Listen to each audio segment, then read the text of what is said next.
I don't think the YouTube thing started. Anyway, we'll do that again for our YouTube friends. Welcome, everybody. Welcome to DYOR Live. My name is Tom, otherwise known as Striking, here in the digital media universe. So glad to be hosting another episode of this award-winning show. And Pedro, why is it that I say we have an award-winning show? Pedro, my co-host, what did happen yesterday, Pedro? We actually had 1,000 viewers. Oh, where'd you go, Pedro? You just went mute. What's up, buddy? Can you hear me? Now I can. You turned yourself off. Oh, no, I did not. That was weird. I did not. Look. What happened yesterday? What was the big deal yesterday? Yeah, big deal. Yesterday, for the first time, we had 1,000 viewers live on our show. That was so huge. And we want to thank every one of you guys that have come back, that are part of it. Again, we see we got a good little pump already. And we're going to talk about some great things. So we want to thank every one of you guys that have come in. All of our faithful followers, thank you guys so much. Please hit that like, subscribe button, and share button today, because we're really trying to jump off and really utilize the algorithm. It actually, one day it said, we like what you're saying. And it put us in front of a ton of people. And a ton of people came and checked us out, and it was good. And so we got a bunch of new people. So please hit that like button, subscribe button, and share button as we grow on an exponential level. As the market hits 100,000 for the first time, baby, last night. So that was an amazing experience to sit there and watch and go, Pedro, what's up above my head here? What does it say here above my head? I really can't see them, my friend, for whatever. Over 100,000. Over 100,000. It hit over 100,000. You know, it's so sad. We had 104 or something like that, I think, Pedro. Or something close to that. Then it pulled back. Then the institutions. What were you telling me? They said, party's over, friends. I wouldn't say party's over, but they definitely said there's so many buyers stepping in. And this is what we always teach you guys, right? Is when there's a ton of buyers, institutions have to take the other side so that they can actually put in their shorts, put in their clients. So like I said, between 100,000 to honestly 200-300 for Bitcoin, that is where the institutions, that is going to be their base, and roughly around 100,000. So I always say, 15, 20, 30 years, when Bitcoin's at $2 million, $3 million market cap, right? Or excuse me, a coin, right? For them, this right here, 100,000, maybe even 200,000 might be just a base for them to sit there and say, we got in good right there, right? So when you guys come in and you guys buy a ton of Bitcoin going, yay, right? As a celebratory act of, solidarity for Bitcoin, well, the institutions sit there and say, we have a lot of orders coming in. Let's fill those up so they can put in their sell orders, drop it down, and then buy more at a lower cost base. And so it's a fun time had by all. We can celebrate, and then they say, oh, celebrate. Wah, wah, wah. But this is the movement that we talk about, where it does this, right? Lower highs, or excuse me, higher lows. I don't have your screen on yet, Pedro, here. I'm just, sorry, I was just doing a little... take your time, my friend. Doing a little PR here, blasting the word out. So if all of you listening... Absolutely. On whatever forum you're listening, if you could do us a solid and do that share button. That share button really helps a lot. The like button helps, but the share button helps even more. Yes. You can get it to a friend that actually will click the link, because each share thing is now calculated. It's got a link on it, or a whatever you call it, the user referral code on it. Makes a big deal. One of these days, YouTube will start paying you to share things, and then you guys can make some money doing that.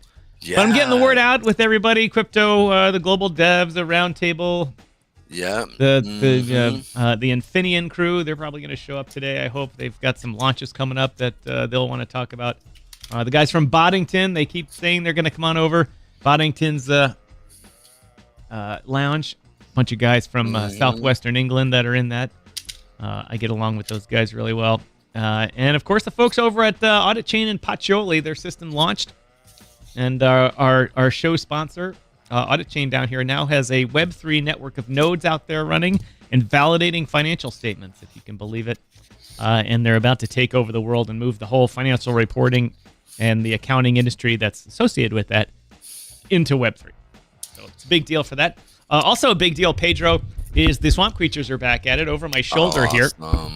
There's a new episode out. What is the Swamp Creatures, by the way? I don't know what that is. The Crypto Swamp Creatures, Pedro, in case you haven't heard about it here, is a show that is on the DYOR Media Network. Absolutely. That is Chris Alexander and Justin Wallin, both Washington, D.C., as you can see, in ties and shirts and ties and jackets.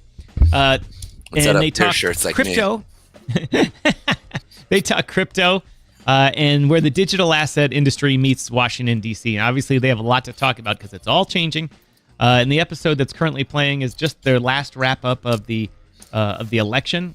Justin Wallin is a pollster and is routinely on Fox News, News Nation, CNN, MSNBC, all the usual suspects, talking about where people lie in the polls or issues. Even if it's not election season, people want to care about issues. So he's talking about that, and he talks a lot about crypto and digital assets. And Chris Alexander is similar. He's a blockchain consultant and has helped launch a number of major initiatives in the corporate world of blockchain, not necessarily in the degen world like we're accustomed with. And he has a lot of experience. And in this particular episode that is over my shoulder here, he talks about how he participated in capturing Saddam Hussein. So I got to say, it's really impressive background on these guys. And then what's more impressive is that they've allowed themselves to be on our network, be part of the DYOR Media team. But that's enough of what's going on with us lately. What's going on with the crew here? We got some people up in here. Crypto Mike is in the house. Crypto Mike. Oh, it would be nice if I put... We got Dr. J up in the house over here. We got Alpha Wolf, AI Alpha Wolf. Oh! What's up, brother? It's good to see you. We got Mikey Mike. I was talking to him yesterday up in the lounge. It was looking fun for us. We had some good times. So thank you, Dr. Mike. I put together, like I said yesterday before we got off the show, a list of kind of like crypto 101 or just kind of, digital assets 101. What is a blockchain? Why did we need it? What's, kind of quick little history on money. And I put together a bunch of videos for us. I saw that, Pedro. They're good. Yeah, like I said, it took me all day. I literally was watching videos all day to find like really good ones to be like, okay, this is good, or this is way too long, but it's good. I can't use it. And so, it was great. I thought it was really good. So I put it in there. And that's in our Telegram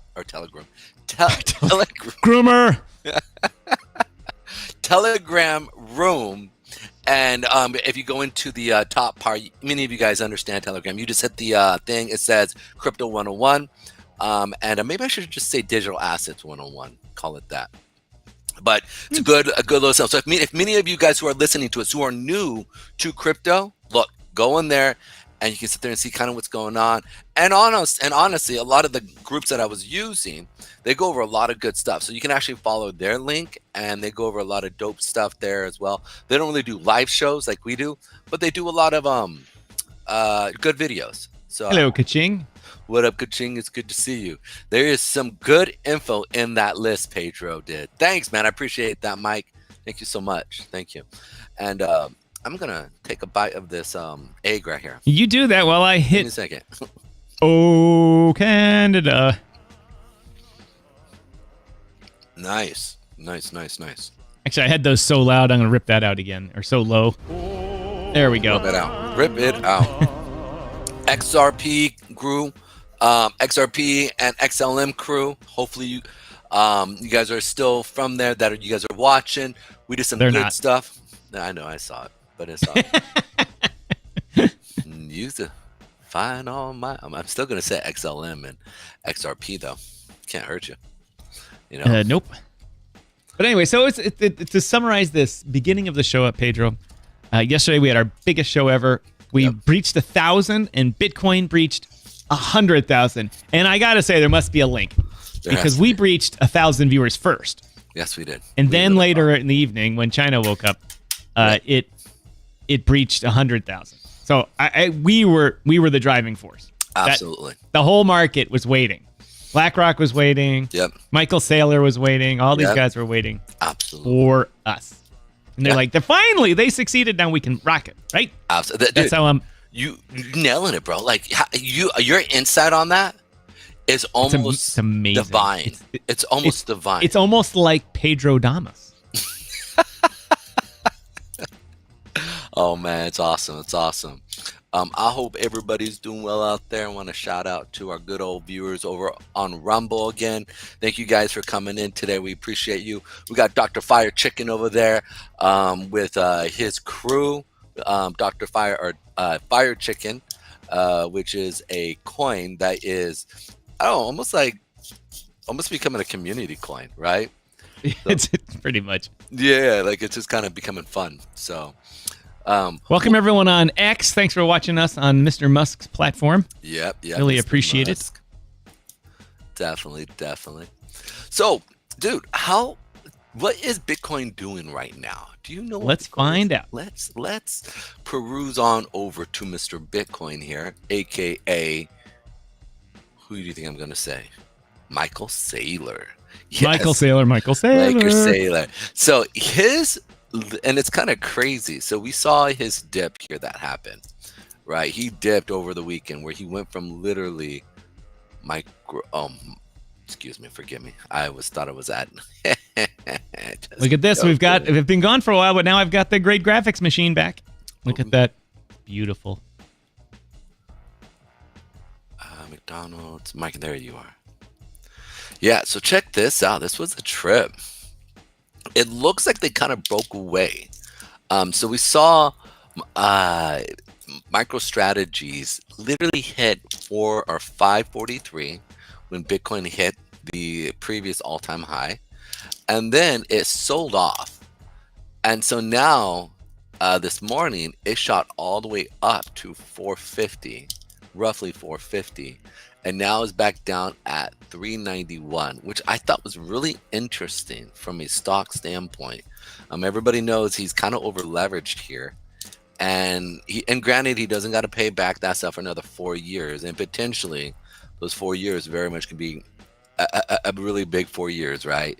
So, but in the same sense, it's one of those things though, as I'm looking at it, I think the institutions are sitting there playing the game of, we're going to try to short you as they always do. They're ruthless. And the reason why I'm bringing that up here is let's check out Bitcoin and the ruthlessness of the institutions and what they like to do. So let's jump. Everybody here was on their hand, or literally on pins and needles going, what is going to go on with Bitcoin? And let's check it out. So we saw Bitcoin shoot up. I loaded an old version of my software app because I had one with sorry, go ahead, Pedro. Oh, so what happened?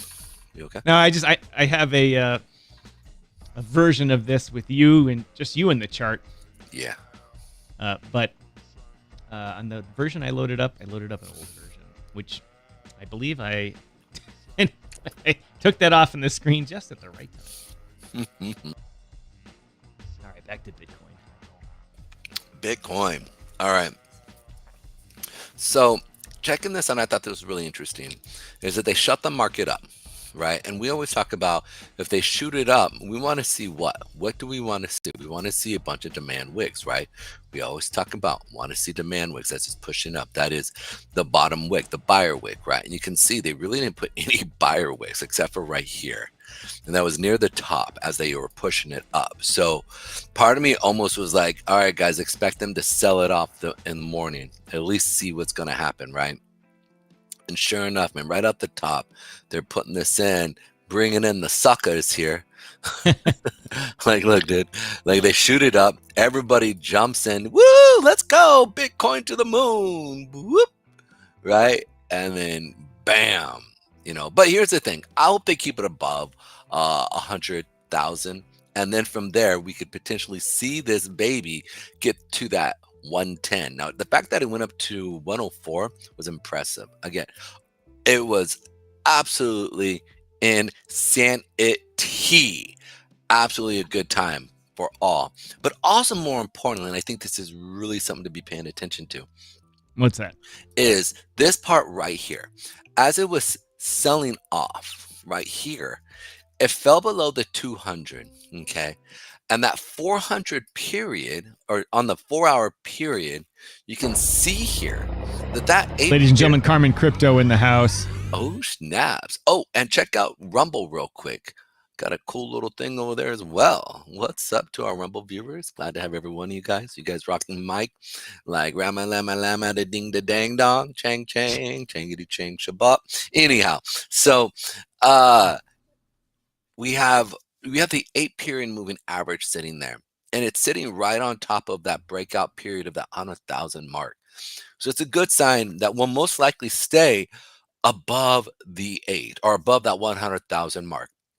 So if we come down there, expect to see a really good trade there where we could see a good push up. Is it going to go to 104? I don't know, but I think we could at least see it get to 102. And so we're going to take this trade here, which is going to be cool. Let's go over that here in just a second. We're going to take a trade. Mm-hmm.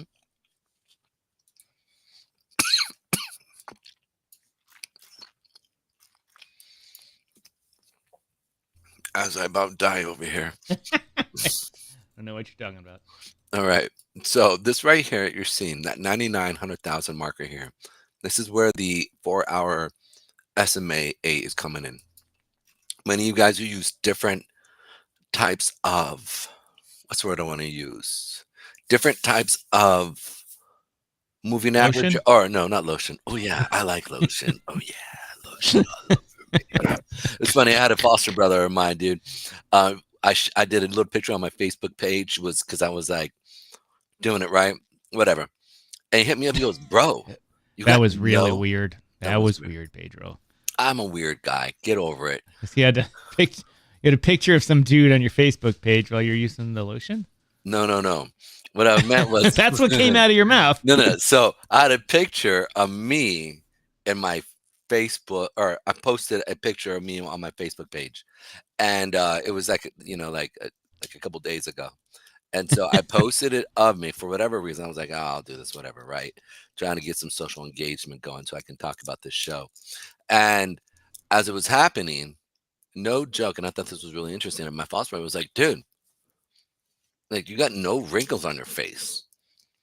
And he's about as old as me, right? I mean, he's maybe 42. And I sat there and I was just like, I was looking at it, I was like, you're right, I really don't have a lot of wrinkles on my face. I got some wrinkles right up in here. And then I was thinking, man, I don't use any lotion. I don't use anything. That was the point when we were talking about lotion. And I was like, I don't use any lotion. All I do is just drink water and that's it. And I drink copious amounts of water, like stupid amount. Because I don't know, I need the water. I need the water for the muscle. What's up? Pedro, you're not hearing the sound right now, but that is the Fire Chicken applause for keep your eyes on Stag. Big things coming there. A nice rounded bottom forming on the Fire Chicken chart. All right. Well, thank you, Fire Chicken, for your donation. We really appreciate it, as always. Those types of things go to help the show and help get better edutainment to you guys out there everywhere. And Pedro and I thank you very much for your hard-earned dough. There's nothing better. It's crypto, remember. Just one big transfer of assets to one point to another. And we just transferred those assets from your pocket to ours. And we didn't even have to rug pull you. So thank you very much. And thank you because it helps the YouTube algorithm show them that something good is going on here when people part with their own cash. So thank you, Mr. Fire Chicken. Thank you. Troublesome Alpha, thank you for joining us. Troublesome. Appreciate you immensely. Thank you so much. Turn the music off. Alrighty, so this is a good little area. These are the areas we want to sit there and see. We can see here on the 15-minute, we're starting to see some demand wicks coming in at these levels. You can see it sold off, boom, sold off, boom. So they're definitely coming in and buying. So I'm expecting to see us hit that 4-hour A, which is sitting right about over here. Can you make that a little wider so we can see it on the show? Yeah, can you see that? It's hard when you have the candles not filled in. It's really hard to see those lines. How do you see those lines, Pedro, when the candles are not filled in? Because you can't see shit. No, that's the point. Is I want to see what's actually happening as the market with the SMA. I want to see. No, I don't mean reading it with your knowledge. I mean reading it with your eyes. Really? If I can't see, if the viewers it's a hard time seeing those lines around the unfilled candlesticks, how do you see them? I don't look at them. I look at the wicks. I know. I mean, they're only 1 pixel wide. How do you see them? with your eyes? Oh, I got a giant screen right here. This thing's like, Oh, I'm not joking. when you're It's like not a 42. It's like a 32 or 36, 38 inch right here. I got two 38 inches, right? And for me to sit there, I said, that's why my eyes, whatever. I've got a. Well, other times you've had to sit there and put your glasses on so you could read something. So I thought maybe you'd have a hard time. Yeah, no. I don't really. I look at this part right here. Sometimes, like, it just depends on if I've used my eyes a lot that day and reading a lot. My eyes are weak. A lot of times when we were reading, it was at the end of the night, so my eyes were starting to, Mine do the same thing. You're like, huh? Yeah, you're like your eyes just get tired, which is the weirdest thing. It never got tired when I was young, but now I'm like, oh, come on, dude, you got this. Now bro. you're an ancient 45-year-old. Ancient. All right. Where does that put me? I don't know, but but in the same sense, sometimes this is how it works. So I can't tell you. I don't know the details why, but that's what happens. I'm just a weirdo. It's okay. Is that the actual current price of Bitcoin? All right. So we want to see as it comes down to this area that we want to be playing this area right here. Let's jump here real quick. Alrighty, then you can see we're coming down. It's definitely looking to start finding support here. So it probably will hit another supply area, come back down, and we want to take that up. The biggest key is this: do you see how the 8 period is starting to find where you see the 8 and 20? That's what we want to see. Please check DM. All Jason right. Spurgis in the house. Thank you for joining us. One half of the Spurgis clan. Definitely. The other one's going to argue that she's the better one, but since you're here, you're the better half of that clan. Never get in the way of a married couple. Even if You you're guys a married need couple. blue blockers. What's up? Oh, I don't have my Tony Stark glasses. They're blue. I could have used those. I left those in Chicago by mistake. Dude, so it's raining, sleeting, snowing where I'm at, right? Like it's kind of miserable over here. I tried to go running this morning when it was freezing cold. And I was sitting there, I was like, nope, that ain't happening. Forget that. So, but the market is starting to show some strength coming in here. And so this last form of weakness, you can see how as they're pushing it up here, there's not a lot of demand wicks coming in. So expect to see this right here. As it pushes up, I'll probably hit that 50 and then come back down and want to get in around here. Or if you want to take the short at the 50 here, you can take the short at the 50 mark. And that's around this area right here. Wait. Hold on. You just gave us 2 bits of conflicting information. So we're looking to go long, but I'm going to wait for it to first go down. Come to this purple line here. What level is that? Yeah, line? that level is 100,251. Okay, and if you just simply pull up on your 4-hour, and if you have a different number, because sometimes each exchange is a little bit different for Bitcoin, you want to just put on your 4-hour chart a trending mechanism. I use the 8 and just kind of change that to an 8 simple moving average, whatever your trending mechanism is, and we should see a nice little bounce off of that. And again, risks should be small. Okay, and we're looking to get a 3-to-1, if not a 5-10-to-1 there. So that. So what you're telling us right now is that the chart is doing a little. It's a 1-hour chart you have doing a little consolidation. Then it's likely to come back down to the 251 level before it turns around and goes up. Yes, sir. But always pay attention to see if it doesn't break through the 251 level and head down. Yeah. Well, here's the thing. We're going to have a reaction off of that regardless. And so that's where we're looking to take that up.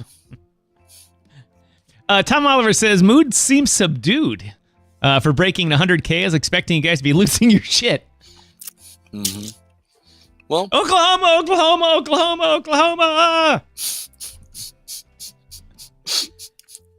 Well, I got to tell you, we spent so many days hoping it was going to break while we're on the air, and it got so close, got within $600 of doing it right here while we were live. And then we did a couple other shows. And then I'm sitting last night doing a little work for Mrs. Striking, and then programming, thinking about what to do for today's show. And all of a sudden, I turned the great graphic machine on, and boom, it's over 100. I'm like, ah!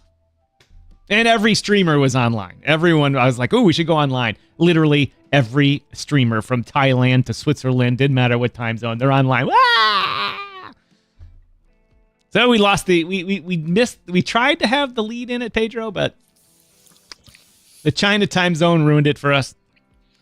Although Tommy was on last night. Yeah, he was. I was watching him for a little bit. He ended up doing a lot of gaming during it. Oh, I can't stand game. Dude, I have a friend who plays WoW. Chuck got the Oklahoma reference. You rang? You rang? Okay, you're for duty.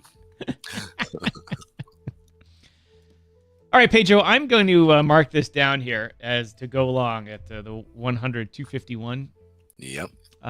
Range. And we'll watch that over the next 2-3 hours to see if the trend does not change. Boom, bounce, and go up. And we're looking just for a quick little profit. Have a good little interaction with it. If we can get a 2-to-1, 3-to-1, it'll be a good trade. Seed Squatch. Where the hell is Robert? Kaching, are you from the old Space Lounge days? Are you? In Seed Squatch? And Robert? Oh, yeah. Kaching. Seed Squatch. This group's still running stuff. Oh, yeah. He was on our AMAs once. He played guitar and opened with a song. It was really cool. Definitely. All right, Kaching. Well, thank you very much for making it all the way. Thank you. Thank you. Alpha Wolf, we'll get to XRP in a minute here. Yes, we will. XRP. So. Oh, there's Seed Squatch. Sorry, I missed your thing. Seed Squatch, thanks for joining us. I haven't seen you in a while. What's up, dude? How you do? I don't know who Seed Squatch is. Yes, Seed Squatch is a nice gentleman that we'll say lives out in the sticks, in the middle of nowhere, but has one of the most unbelievable views from his back porch. He's posted it in his Telegram room, and unless he's moved since then, or the house burned down, forest fire, meteor killed them all. Ooh, but it's and he runs a really funny Telegram room, and oh yeah. Artists, creative guys making videos about the play on the cross between, we'll say, the cross between pot and Sasquatch, if you can think of that. I can actually see that. Yeah. Okay. And Robert was, I can't remember Robert's last name, but he was a guy in crypto 4 years ago that was quite popular, and then ran into too many problems. Otherwise known as NFTs. It happens. Well, NFTs are starting to make a comeback. You're starting to see the metaverses now. Sorry, I did not know that, Seed Squatch. I was wondering what happened to him now you know the rest of the story.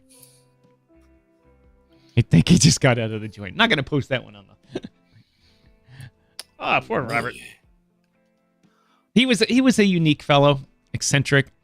Whatever his personal problems were, that's his own personal issues. But he helped run great shows because he was hilarious. See, thanks for joining us. I remember that episode you played the guitar as the lead-in for one of our AMAs. It was a lot of fun. What did he play? His own song. Oh, awesome. Awesome. It's awesome blossom.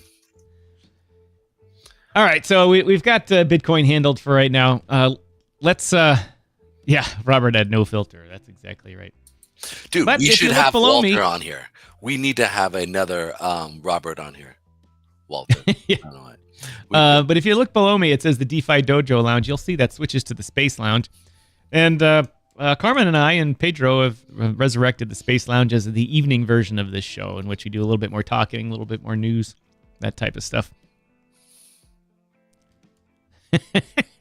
Alcohol can kill your energy. That's why I stick to ganja. Ganja only. You know, it's true, dude. Like, I can't see how. I have a friend of mine. I said, you would have been better, bro, just smoking weed versus like drinking the alky, bro, because that stuff, dude, just ruins your life. At least you'll just be fat and wanting to munch, bro, versus like, like I've never seen, I've never seen, I mean, I say this now, but I mean, I legitimately had never really seen somebody in a car accident killing anybody. I've never seen anybody, on ganja. I've never seen anybody sat there and like rob somebody over it. Like it's just like, ah, dang, we're out of bud. I gotta go to work now. Well, Dang. Seed, Robert's got his own thing going, but if you run into him, tell him, all of us from internet land and Say what's crypto up. land, hope he gets his shit together, and good luck. Anyway, Pedro, I'm gonna move on and bring up the great graphic machine. Never woke up in jail from smoking weed. Get cheap, dude, right? Well, actually, when we were growing up, right, if you were smoking weed and walking out, you could go to jail. I can't believe those days were actually real. Like, you used to be afraid to smoke weed. I remember friends of mine would be like young, smoking weed, and they'd hear cops and they would run because, like, they'd be like, "Oh, they're gonna come, dude," and it's like. Now it just seems so foreign of a thought to these kids who smoke weed, going like, you can go to jail for smoking weed? What? Like, it's like smoking a cigarette to them.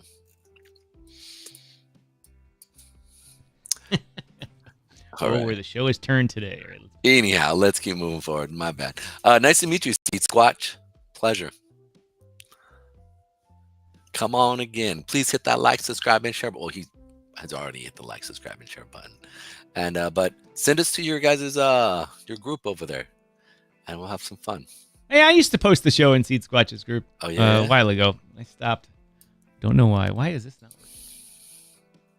You're as sweet strawberry wine. Sorry, I got that song, dude. If any of you guys don't know, I've got that song stuck in my head for almost 2 weeks now, or probably a week now. Where it's just been like stuck in my head. I was listening to it, or I was listening to like I have a set song jam, right, that you listen to. And so Spotify introduced it into my mix as, it's like, oh, you'll like this. And I sat there and I was like, oh, snaps, like this is fire. And then so I just started listening to it and it's just been stuck in my head. So Tennessee Whiskey is the name of it. Tennessee Whiskey. Anyways, we'll keep moving. You're like, dude, my ears do not need a bleed. A strawberry wine. It's like constantly playing in my head, which is the trippiest thing. I don't know if any of you guys have. And it's not a bad song to have playing in your head. So it's just like, it's catchy. It's good. I feel it. Like, it's like soul, bro. It's like that soul song, right? Like, you can belt it as a guy. A lot of the Soul Glow. Soul Glow, bro. Carmen. No, that was that's a different movie, but it was Coming to America. That was another great movie. Cheech and Chong, right? Not Cheech and Chong, but the guy who played that. That was such a good one. How we doing over there, my friend? Just hopped on. Awesome. Oh, hi, Mark. What's up? Glad to have you, brother. Replied to, you rock the mic, baby. Yeah, baby. Yeah. You're as sweet as strawberry wine. Okay, so I think one of the things I kind of wanted to talk about here real quick was also a little bit about AI. So there are some plays that I've been looking at that I've been really kind of waiting, right, for kind of a bit of a sell-off. But the sell-off is not happening as quickly as I'm expecting it. So I'm kind of like, right? Like I thought we were going to come down, but this baby here is showing some good strength here. Who do you have up there, Pedro? This was, now I bought some ICP down at these levels here, but I was expecting it to come back down to, this part right here. I thought we were going to come back down to these lowers again, tap that, and then push back up. But man, they are again coming with major volume boom, boom, boom. And this last push up was even more volume than we've seen in the past. So like, I can't fade this anymore. Like I don't think it's going to come back down anymore. So as soon as we come back down to that 8 period or pull back a little bit, I'm picking up some ICP again. I don't think we're going to see ICP at any level after this. I mean, ICP and a lot of these other internet stuff that we're looking at, or internet like AI plays, I think that stuff is definitely going to be pushing forward. With what we're seeing and what's happening in the decentralized state of America, how Trump is literally pushing for and hitting hard. I mean, the fact is that when Jeff Bezos says, hey, I can help with that. Let me help with that decentralization side that we're trying to build here in America. That I think you need to be paying attention to that. That is something that you don't want to miss. So because of that, everybody's kind of piling into a lot of these industries, or not industries, industries that are going to actually help with kind of rebuilding America. And the fact is that Trump literally told the BRICS, hey, any of you nations in there that is literally like not for the US dollar and we're doing business with you, yeah, that's 100%. What was it? 100%? Yeah, another duty or something like that, or whatever. Yeah, but you're just talking that is such a huge thing, and so all that money then, right, that's been funneling into that, pushing that, it's going to probably most likely start to bleed out and push into the decentralized system that America is building. And so to me, I'm looking at it going like from a long-term, like 10, 20 year period, as America is building this over the next 4 to 8 years, I don't see this going away, right? Like this is definitely not going to, I just don't think it's going to come back here. So that's why I'm going back and looking at these coins that are definitely in that, looking at, and I'm looking forward to seeing some big movement here. Eddie Murphy movie wasn't all that, but cool to see all the main actors. Yeah. Man, those Eddie Murphy movies. Dude. He has a lot of really dumb ones. Like anytime he's in love or anything like that, but his pure comedy ones are just hilarious. Yeah. What was a Boomerang? I was like, bro, come on. Like, what do you call a fire chicken meme that goes viral? A cluckbuster. I like that. I like it. What's up, Roland Rod? Thanks for joining us. Really appreciate it. So I'm looking either for two areas here. I'm looking for down in this level of a pullback, and then also about right here for my pullback for ICP, right? I'm glad I picked up some here down at these lower levels, but I'm mad that I waited. So whatever. It wasn't like I didn't put it like $1 million in, but you know what I'm saying? Like me, I take a little bit of my money that I make over here and I just keep putting it add in. I tell everybody, you put $100 a week in during a bull or during a bear market, then you can actually reap the rewards during the bull market, right? And it's only about $50 to $100 a week in a bear market for 3 years. That's all you need to do. As we start to see the drop down, come in, put it in with those 3 years, right, where we see it comes back to the previous highs or the previous lows, right, based off the coin. But you can sit there and see it starts to go sideways, like right here, like this area. Boom. Actually, let's do a lot of these. We'll just check out Crow. Nope, Crow didn't have it. Here we go. As Tennessee whiskey. All right. Sorry. Which one is this, Pedro? So this is near. But this is just an example of what I'm talking about during these time periods. So as soon as we see during this big push in 2021, we saw the push up come up, right? Drop, push up, sell off. So I'm looking for this area here so in the next bear market that we see that comes in about a year from now, okay? We're going to be doing the same thing. We're going to be scalping, looking, seeing where we can find good deals, potentially where crypto is going to go. And then we're just going to put in $50 to $100. Instead of you going out and blowing one night out, right, with your boys, or like actually not even $50 today, dude. It's not even. It's 200. Yeah, I was going to say. It used to be 100, 50 to 100. So jumping back, let's just say all you need is $50 to $100 for 2 bear markets.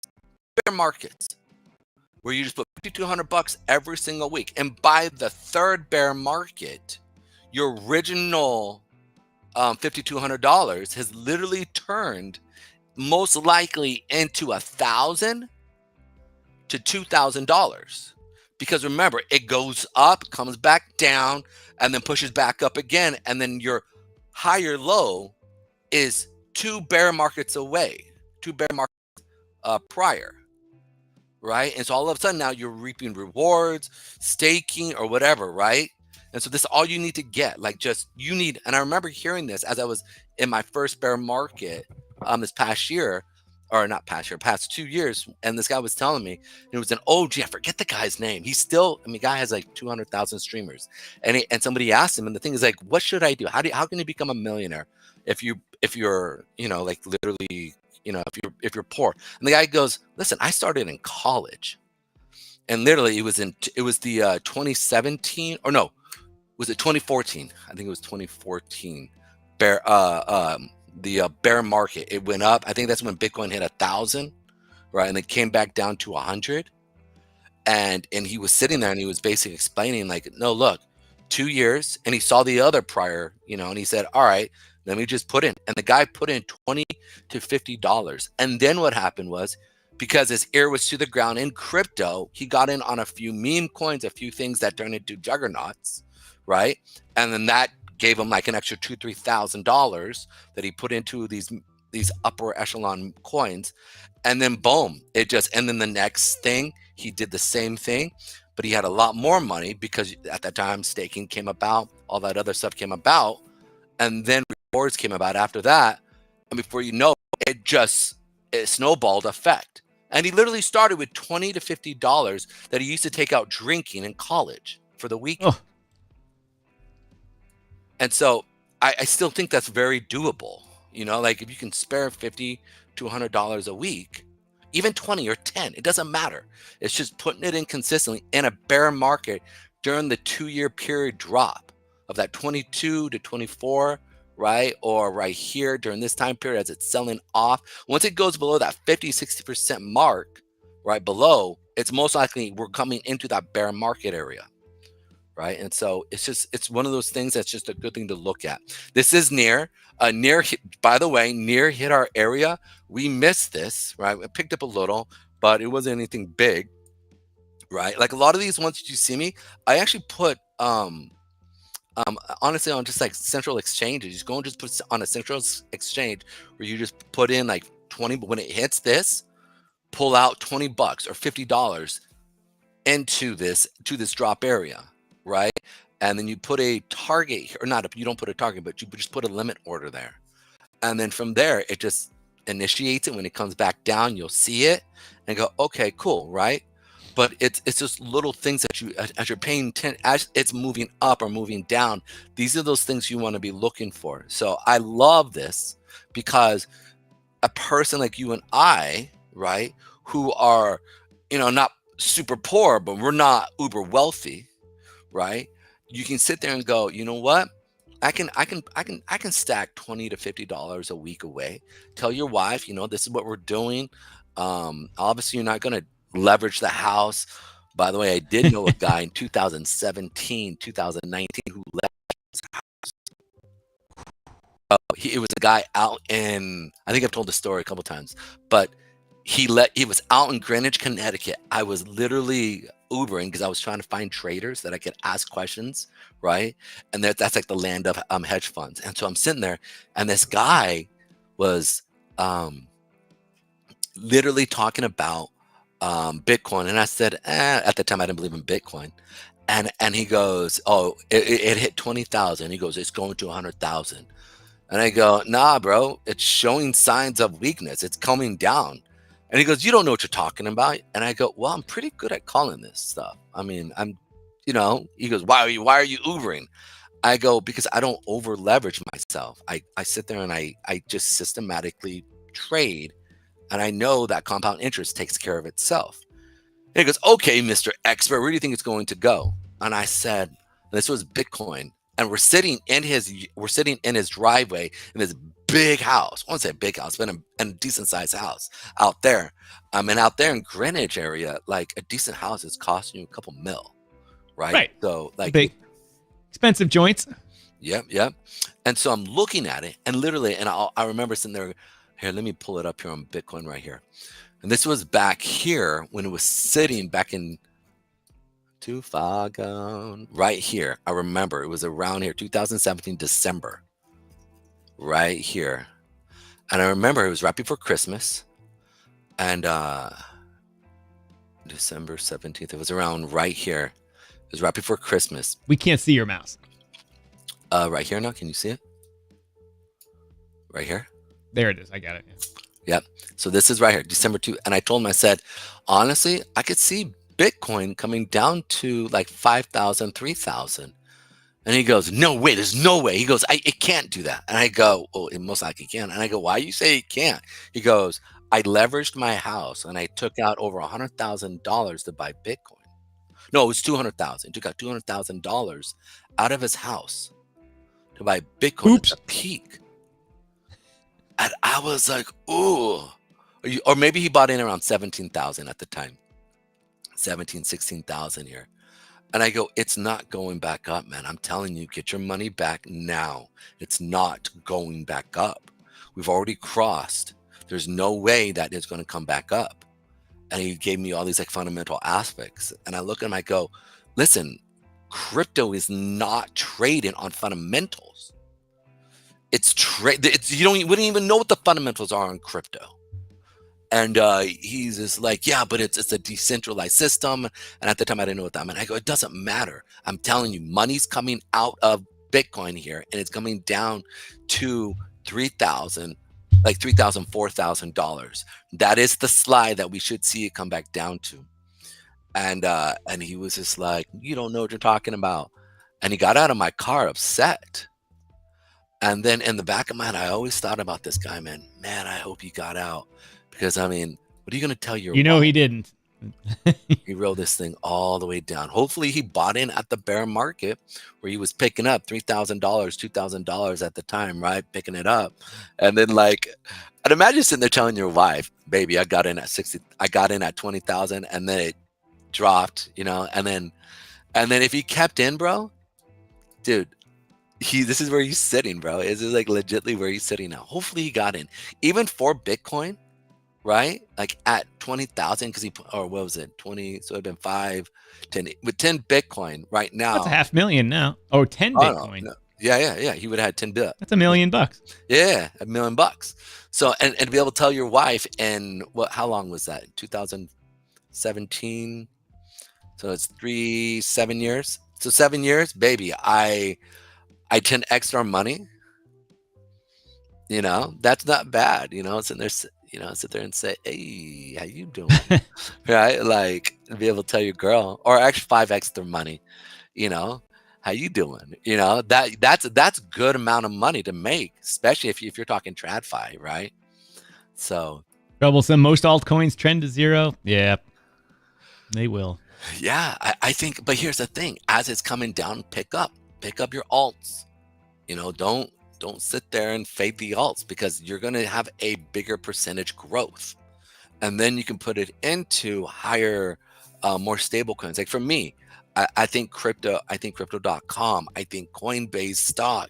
I think a lot of these ones that are actually real institutional areas that will transition into a decent. And I think, and again, this isn't here today, but I expect this. I expect us to see us go into a decentralized TradFi market system, because they're already developing and building up their own blockchains. They already understand that this is the new way that the market is going to move, and people want a decentralized system. When you look at a lot of where the market is going, what is happening in Trump. And so you're going to have this, what's the word I want to use, Tom? Where you have something that is one and another.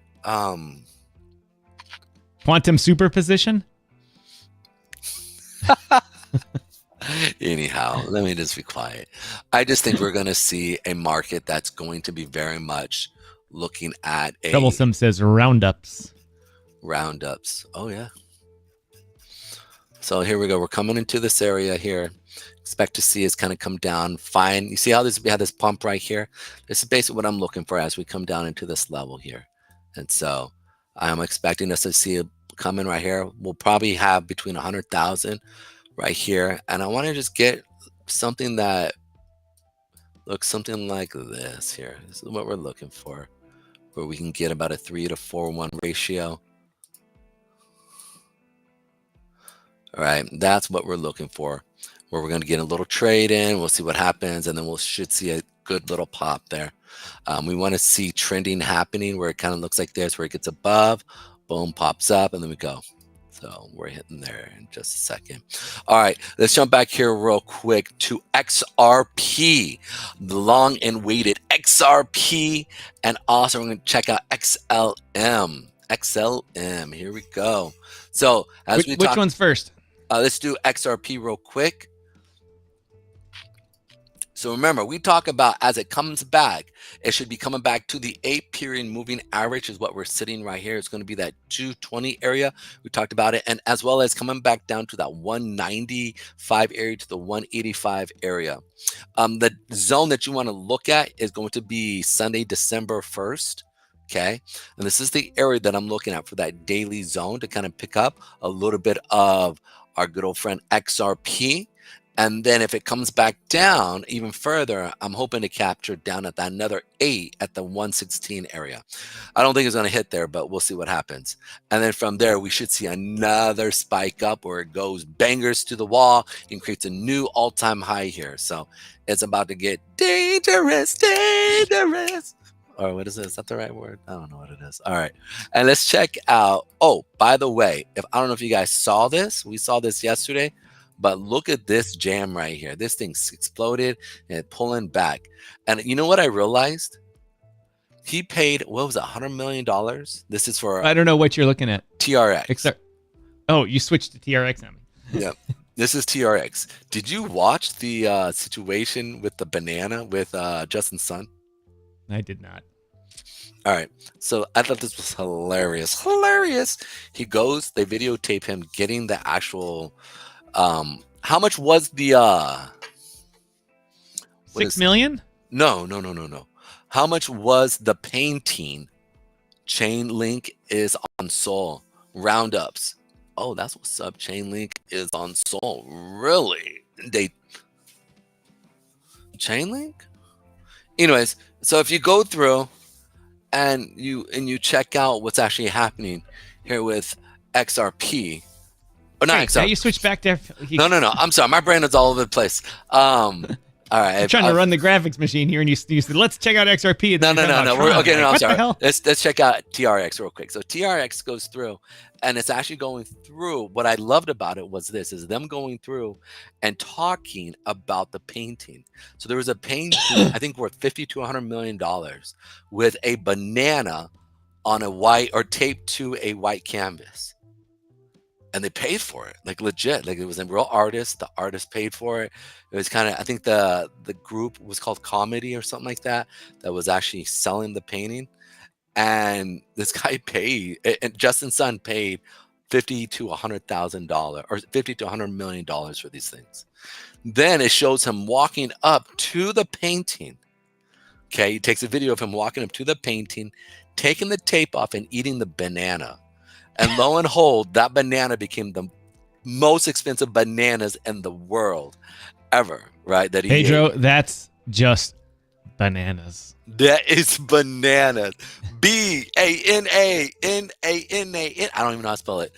N-A-S. That is bananas. Anyway, so the reason why I bring that up is that was just before this big explosion happened. Now, also at the same time, he reached out to Trump on Twitter and literally said, hey, we really appreciate what you're doing for crypto. Long story short, with the decentralized system that you're trying to build. And he said, I hope it goes well for you and you're able to accomplish it. So he did all these smart advertising situations. Eat bananas, not financial advice. Right. But from that moment on, TRX, this is what we saw. Look at the volume that came in. This thing is ridiculous. Like it literally dwarfs. This is an institution play right here. Look at the volume. Okay, I'm actually going to put an old system here. This is what I mean when you see institutions step in, and that when institutions step in is what happens. This is what it looks like, and it's real. This is when you sit there and go, holy crap, are you serious? Yep. Right. This is what I mean. Like we haven't had really real institutions step in.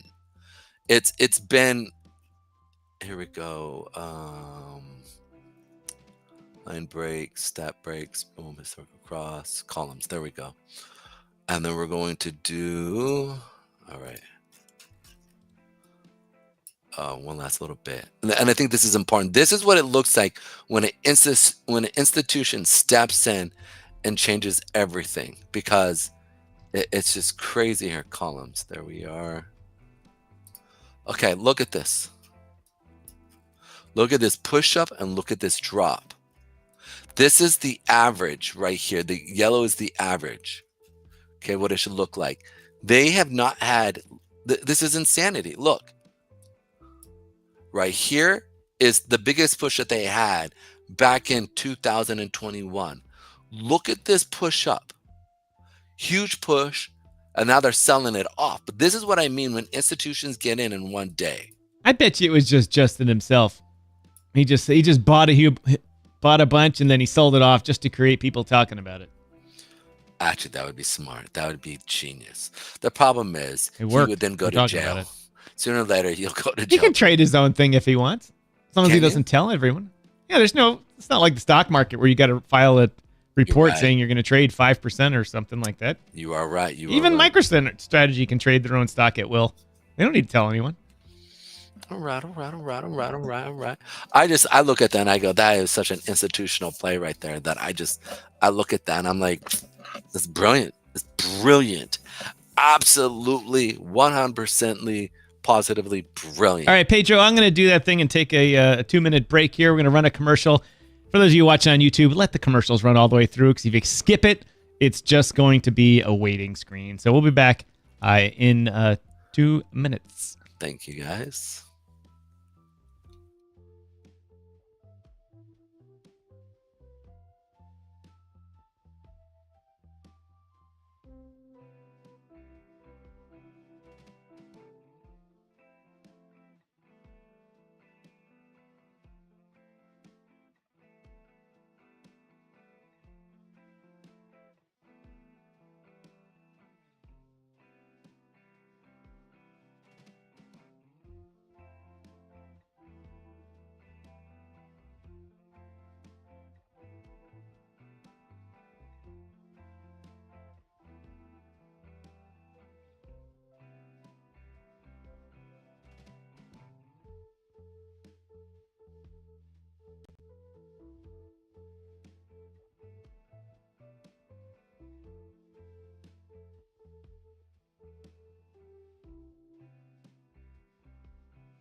All right, ladies and gentlemen. Thanks for putting up with our manually inserted commercial and bio break on these long shows. It is amazing. Pedro, would you believe that when we go to commercial, people actually leave the stream? They leave it? Yeah. Lost about six or seven people on YouTube. Yeah. I can see the graph. Just boop. That sucks. But we earned probably 3 cents, so. That sucks, though. They'll come back. Oh, sad. It's a sad day. Anyway, thanks everyone watching on Rumble. Yep. Really appreciate it. Everyone watching on X. Thank you. I'm not able to pull the comments from X today. Oh, I can pull the comments from X. Here's Jason Myers of Audit Chain. What's up, Jason? It's good to see you, man. Thanks to X blah, blah, blah, blah, on the digital. I do not have the comments set up correctly to grab them correctly when they're oversized. But he's going around thanking everybody. Oh, look, Elon Musk commented. Thanks, Elon. Really appreciate it. Shouldn't the American people be getting their money's worth? I don't even know what he's talking about. It says the highest healthcare administrative cost per capita compared to the OECD countries. Comparing healthcare numbers is just...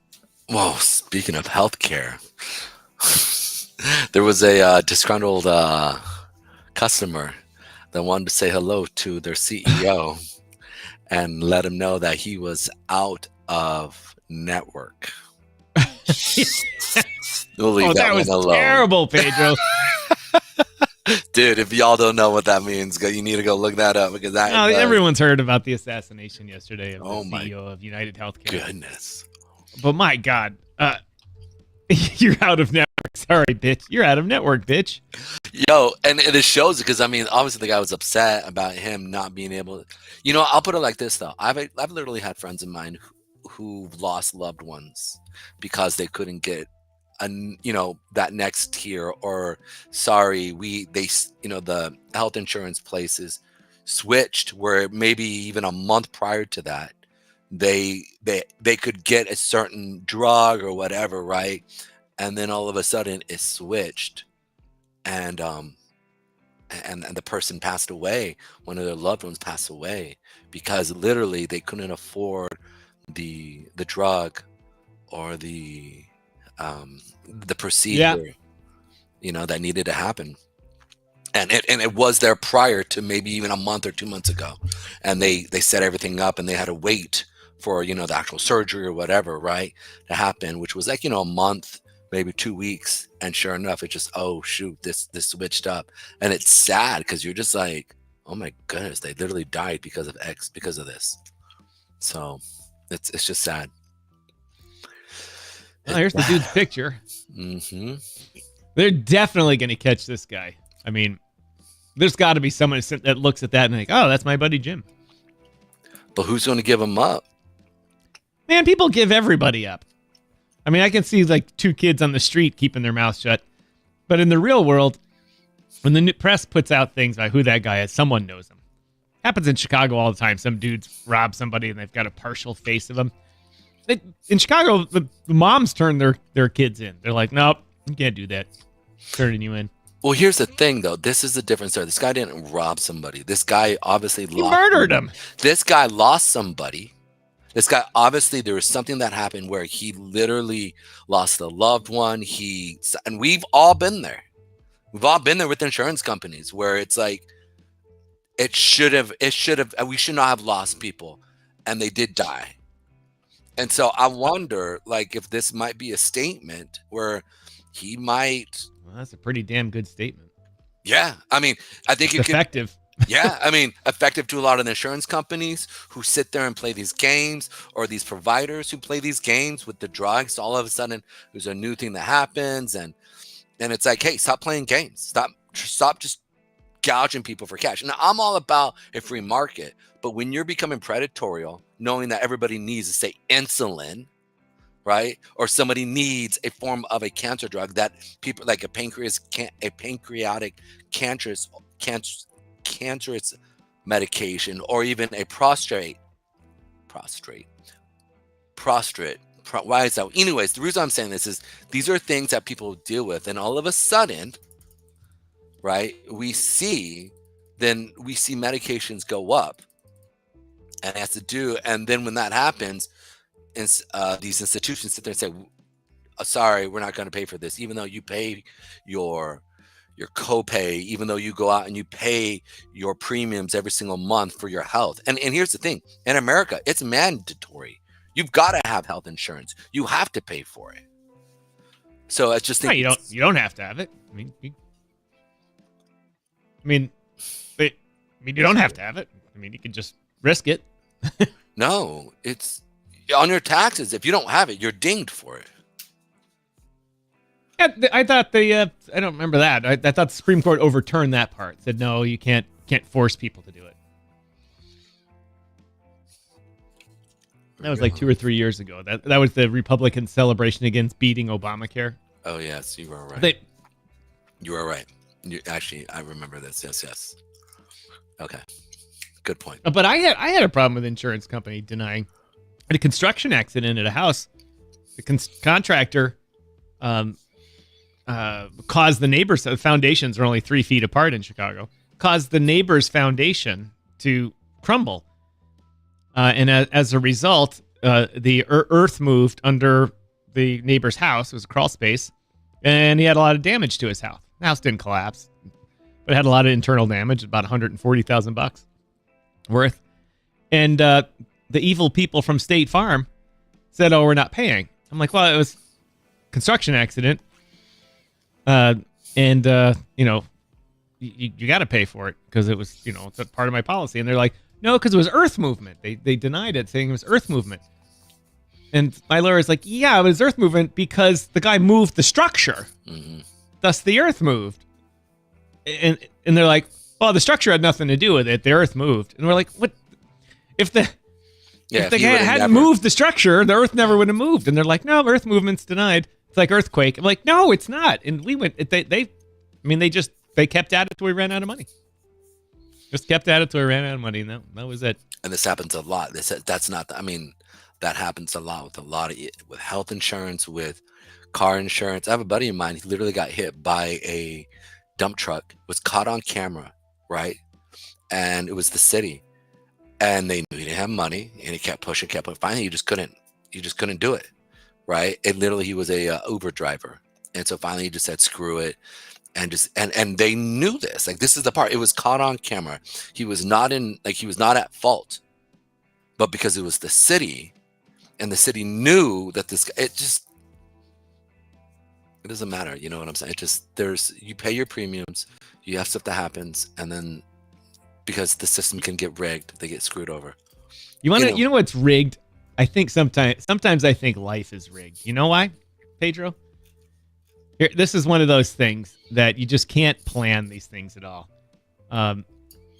Here it's talking about. Let me backstory here. A long time ago in the 1930s, silencers for handguns were restricted, and because they made a law saying, "Ooh, only assassins use silencers," dumb, and so they're restricted, and you have to get a special permit from from the Treasury Department and pay a special tax on it in order to do it, in order to own a silencer for a gun. And most states outlaw them outright. They're like, "Ooh, they're just bad. They can hurt people and stuff like that." And so you can't even get a tax stamp to own a silencer. But with the push lately for OSHA, especially people that work at gun ranges and stuff like that, they said, "We'd rather have guns with silencers on them so they're not so fucking loud." And people all over the country have silencers, 2 million people or so in states that allow it.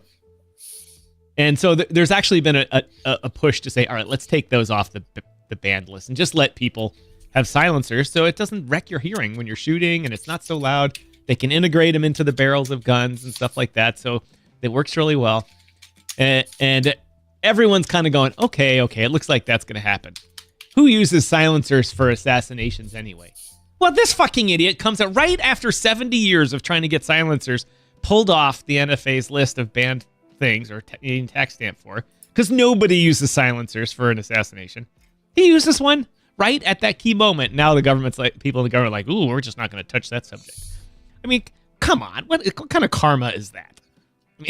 So you're almost saying that this guy shooting him was actually a ploy to shut down the idea of a silencer?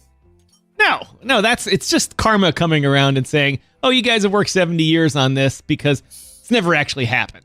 It's like if there was a ban on Corvettes because nobody ever drove Corvettes fast and killed anybody. Like, well, there's no history of it actually ever happening, so let's just eliminate the ban on Corvettes. And just before they're about to sign the thing, someone takes an illegal Corvette and drives really fast and kills a bunch of people.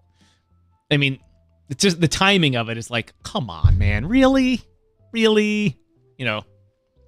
Or it's just like as you're just about to say, I'm not sure if I'm gonna buy. I think I'm gonna buy into this crypto right now. The charts look great, everything's great, and you click the button, you go buy, and then the biggest whale says, "Oh, I'm FOMOing out of here," and dumps the chart. And it's just one of those things that you're like, "Fuck, bad karma." Anyway, I rambled on for that long enough. It was Chuck says it was Jason Bourne. No, it was not, because this guy was. Even the news is like, he's some super special operations guy and that kind of stuff. He didn't have his shit together. He's only 20 feet from him, and he flinched when you fire a firearm at somebody, and he's aiming at his back. He shot him in the lower left leg, which means he flinched, and that's a common problem of people that don't know how to shoot. They flinch. So his first shot him in the lower leg, and then he shot 4 times from about a few feet, and he only hit him twice. He was Frank Bourne. His brother, who was sauced out of the system. You want to know something really interesting? So over the weekend of the Thanksgiving weekend, my buddy is. Did he stay at a Holiday Inn Express? Yes. For you foreigners, the joke is the commercials here that you can, if you stay in a Holiday Inn Express, you get smarter. It was funny commercials a long time ago, and not so long ago. Oh well. Tangent alert. Tom's tangent. Well, I think what's interesting is that he literally goes through, he shoots him, he runs off. And I think what's interesting is that he sits there for a second and you see him just kind of standing there like, oh shit, I really did this. Like, you're right. He's like he sits there and it's like, he's sitting there and he's just like this. I don't think he's shooting because the gun isn't moving. And I've watched that. I'm like, wow, man, that's real. Speaking of shooting their shot, there was the Hawk Tuah girl coin. Did you hear about this? Yeah. I don't understand it, though. The media made a big deal about the Hawk Tuah coin when there was 85,000 of them. We even had the BSC version on our show. No, she actually created her own coin, though. Right. And it was just disaster. Dude, I was over on Shogun's space, and they just launched it. And she, I guess a couple hours later, actually, she didn't deploy, but she gave out the contract prior to actually launching it. Botted the shit out of it. So it was like one of those moments that you're sitting there, and it was funny because everybody, I don't think this girl knows anything about crypto. She kind of understands it, like, okay, you can make money and there's ways to get in. And she supported a few of these things because she's getting her name out there. I don't think she understands DeFi. And I think what happened was, and this is what a couple of the people have kind of know her, like personally. And she's like the most sweetest, like, woman out there, like really, really sweet. And I guess Shogun thinks, and I think, I don't know her, so I can't sit there and say this, but he thinks that she had a couple bad dabs who said, hey, we'll do this for you, and your community will make a lot of money, and a lot of people buy it. And so these guys set up the contract, set everything up, and then just as soon as they said to her, hey, put this out there before you launch, which everybody knows in DeFi you don't do, because then all of a sudden bots take that and then just run it up, boom, boom, boom, and screw everybody. And so they think that she had a couple bad devs who screwed her over, and now she's no, not in meme coins. I can't pay. I know, right? Can you believe Don't besmirch the industry. I know. I can't believe there was a bad dev. I know. That's impossible. And so it's one of those moments that I sat there and I was like, oh man. And I think it ruined her like 15-minute career. I mean, I don't know how she's going to come back from this. She didn't do it. Over here and others did it. Troublesome. What's up, bro? He did say at a Holiday Inn Express. He did say, oh, I got you. Okay. Yeah. It's according to data from the Solana Block Explorer. One wallet managed to snipe Hawk seconds after launching, purchasing 17.5% of the supply for 4,195 wrapped Solana, worth 993,000 at the time. Over the next 1.5 hours, the wallet sold 1.3 million. Boy, that was a big risk. I gotta tell you, that was a big risk to do that. Have they found out who actually kind of owns that wallet, or no? Or is it just it's been split? Yeah, just it's someone that had $1 million to risk buying a meme coin. Yeah. Well, it was kind of, we don't know who. Do we know who has it? I mean, that's my biggest thing. Several users on X filed complaints with the SEC over the meme coin, and law firms have begun advertising their services to those who lost money on the token. In a December 5th post, X, Berwick Law requested that anyone who lost money in the meme coin contact their firm and learn about the legal rights. Yep, that's when the trial lawyers start coming, and the product injury lawyers start coming. That's when the industry is going to start shaping up. Because if they start coming, that means they've figured out a way to extract money from people. Oh, dude! And once they've figured out a way to extract money from people, that's when the fucking around kind of slows down. It's interesting. It's real interesting to see what's actually happening. I think that was all allocated strategically. They set up a foundation in the Caymans. I mean, if she's really that stupid, What's up? Well, say that again. I missed what you said. I pulled my hair back. It was Troublesome was posting about it. Where'd you find that information, Troublesome? By the way, Pedro, Bitcoin's coming right down to your levels. Literally while we're talking. It's coming down. Okay. Here we are. Boom. Let's check it out. We want to see buyer wicks step in before we move. All right. Let's go ahead. All right, good. We're seeing buyer wicks come in. Boom, boom, boom. Let's check out the 4-hour. Nice. All right, so I'm going to actually move this a little bit down because we can see that the 8 has moved down. So we're going to be looking at, we're going to change it up a little. We're going to go to 1,181-ish area. This is where we're looking at as it comes back down to this area. And we want to basically go long around this level here. So I'm going to move this down here and let's check out that 4. Thanks for that info, Troublesome. Appreciate it. So what was it? I missed what you just said. He was on their spaces listening. That's how he got this information. Oh, I know, but I didn't hear what the information was. I didn't hear what you said. Oh, there a lot of it seems to me, Troublesome, correct me if I'm wrong, lots of insider no stuff going on. Oh, so you're saying she might have done on purpose? Or been led astray. That's what I think. Like, we're going to set up a foundation in the Caymans to squirrel all this money away. Oh, and she's like, oh, okay. She doesn't even know what the Cayman Islands are for. Right. Probably didn't even know what the Caymans were. Probably thought it was like Brooklyn. This is the part that's going to be sad because I don't even think she made any money on it. Like, I would love to, I'd love to have some people do some chain analysis on it and literally go like, hey, these guys are, like, all right, she obviously is innocent, but these guys who ran her. So this is where like self-governance used to come in, and we need to have like an organization. Whereas if you're if you're a star, if you're a meme star, if you're obviously she's a meme star. So this is something, and there, all of us need to sit there and be like, all right, you have to pass it through a governance organization if you want people to be a part of this. If you want the mass populace to jump in, we go through, we check it out. And this is kind of what happens with banks, right? Like, if you're going to go and you're going to become a bank in the industry, you've got to go through the system of a banking system, the internal group, right? Then obviously when that happens, then you go through the government system and they go through and they give you the A-OK and you push it forward. I think this needs to happen within the meme coin or just within crypto DeFi, where it's like we can sit there and go, all right, let's pass it through the system. Let's go through Petroli's system here, right? Make sure everything's all cool, everything's above board, and then from there we go, okay, seal of approval, bink, right? And that in itself could literally save a lot of people a ton of money versus, and obviously there's nothing like that. So to actually have a group where we can step up, you know what? I don't think it wouldn't even be that hard. because it's happened so many times. I'm pretty sure there must be something out there or something close to that.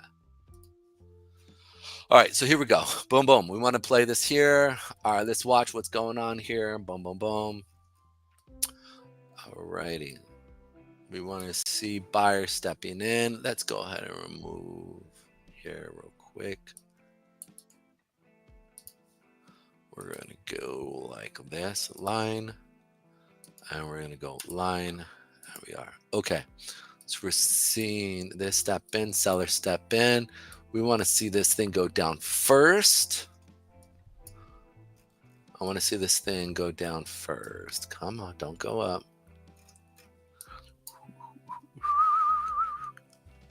And again, our stop is going to be roughly around, stop. Boom, around here. So like I said, we're going to have a small risk. It's going to be about 100. So it's going to be right at that 100, if not, let's say 99.99, right? 999,000 with 999. Right? So we're basically risking about 200, 300 points here. And then we're looking for it to go down first. We want to see this thing come down first.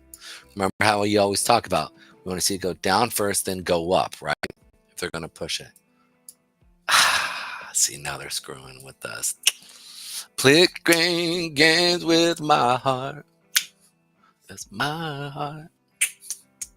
Yep. They hit it right at your original level. No, is it? You said 281 and it bounced right at about 270. No, I remember I switched it because the 4 hour here moved. So I said, okay, we're moving it down to about that 175 area now because we're moving it. So remember our 8 period moving average switched. So we moved it. So you think this little buy is just a fake out here? I want it. Yeah. I think I think they very much. We need to see what's going to happen as it moves up, right? So these are the things. You see how we're coming down to this area and we're putting a demand wicks, right? Well, I want to see this thing come down first, and then we want to see this thing kind of go up. Okay, that's really what we're looking to do. If you guys understand what ICT trading talks about, whereas they're looking for liquidity pools, okay? So they're looking for orders, and ICT talks about a lot of that. That's smart money on ICT, and that's what we're looking for right here, right? So wait a minute, when did you put your hair up, Pedro? Just now? Yeah, dude. Oh, don't tell me you guys are doing that. I hate that when you guys do shit like Gonna pump. No, it doesn't. Don't say that. I don't. All right. Oh, you're right. Look at that. It faked him out, came right down. Yes. Yeah, that's what I'm saying. We want to wait. We wanted to see it go down first and then go up. So that's why I said we need to wait for a second, right? So I put an order in when you changed it. I had an order in to go long at 100, 281 or 2 whatever. And then you said, I'm going to switch it to 181. Yeah. And it triggered it. It triggered it, and because it hit, it flashed down to 120. Okay. And is already coming up. Okay. Cool. So what we're looking for is like we're very small risk, right? And we want to get that push up. And what we're looking for is a 2, 3, 4 to 1 here. It potentially could push back up to that 8, and if not higher here. So we want to wait and see. And our stop is going to be about right here.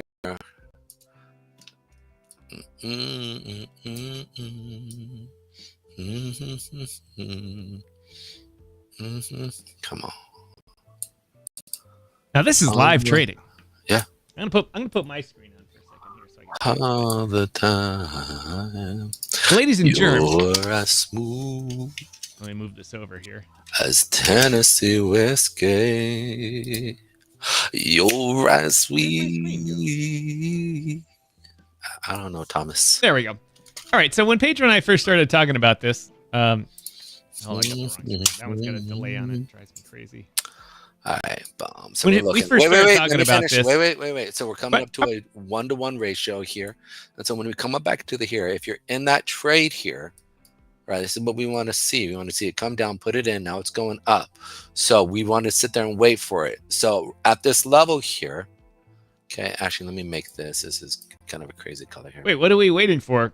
I put the order in and it tagged it. It hit it. Right. Right So what I'm saying is there. you want to be looking to take your first target, and then we're going to move up our target or our stop right here underneath that wick here.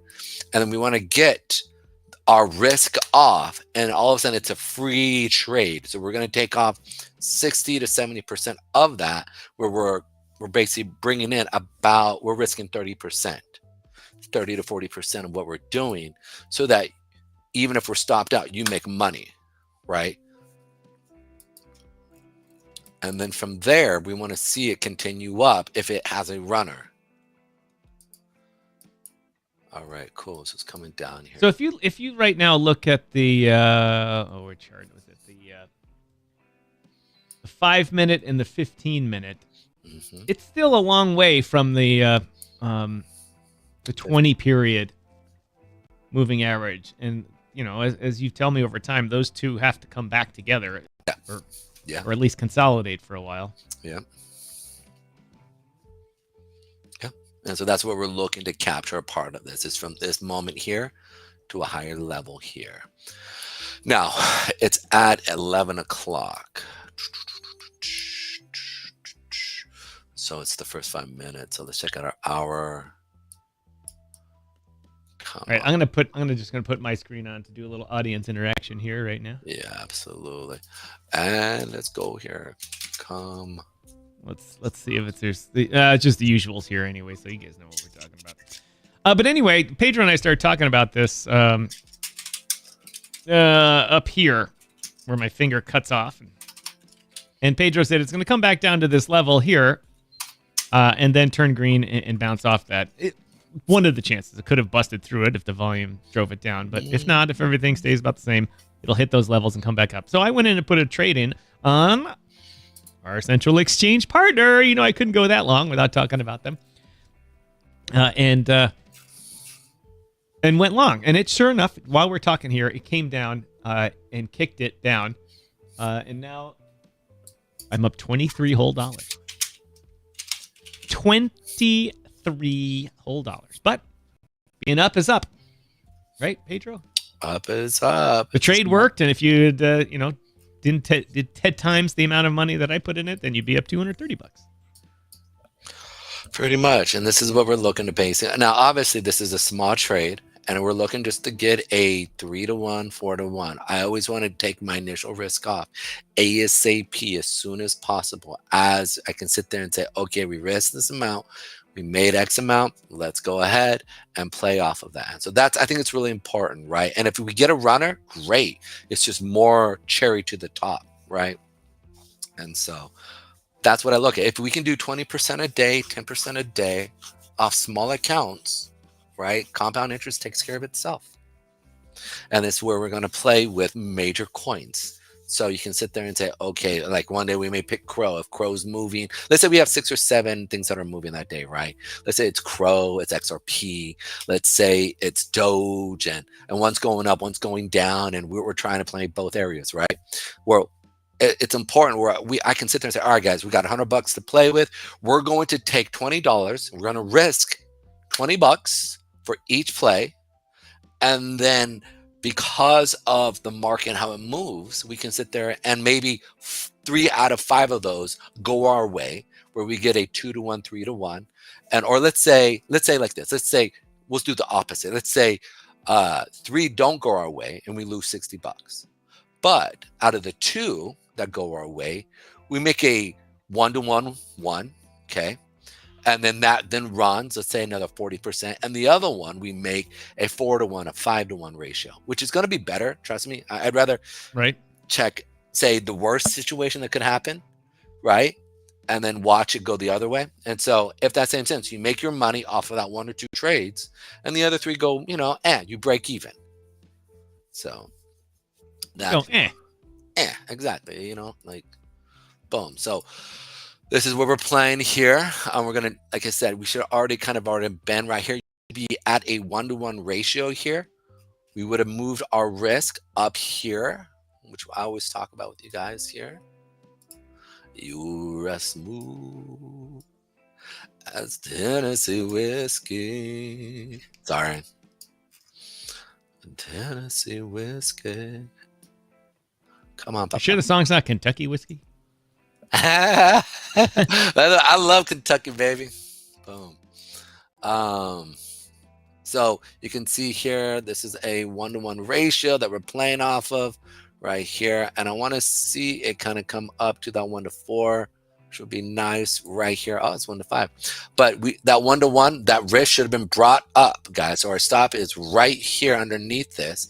It originally was right here, right? Which I talked about was going to be 99,900. And then once we saw buyers come in, then we were looking to go long, right? And so that's where it went green. Once we go green, we're going to come up play right here. And there you go. That's a nice little 4-to-1, 5-to-1 ratio. Pedro, there's been a couple of times I've talked about the ratios, and you explained to me the ratio if it was 1-to-4. So if you had $10 you're risking, you should have $40. In the look at it like this. So look at it like this. If I'm something risking, simple.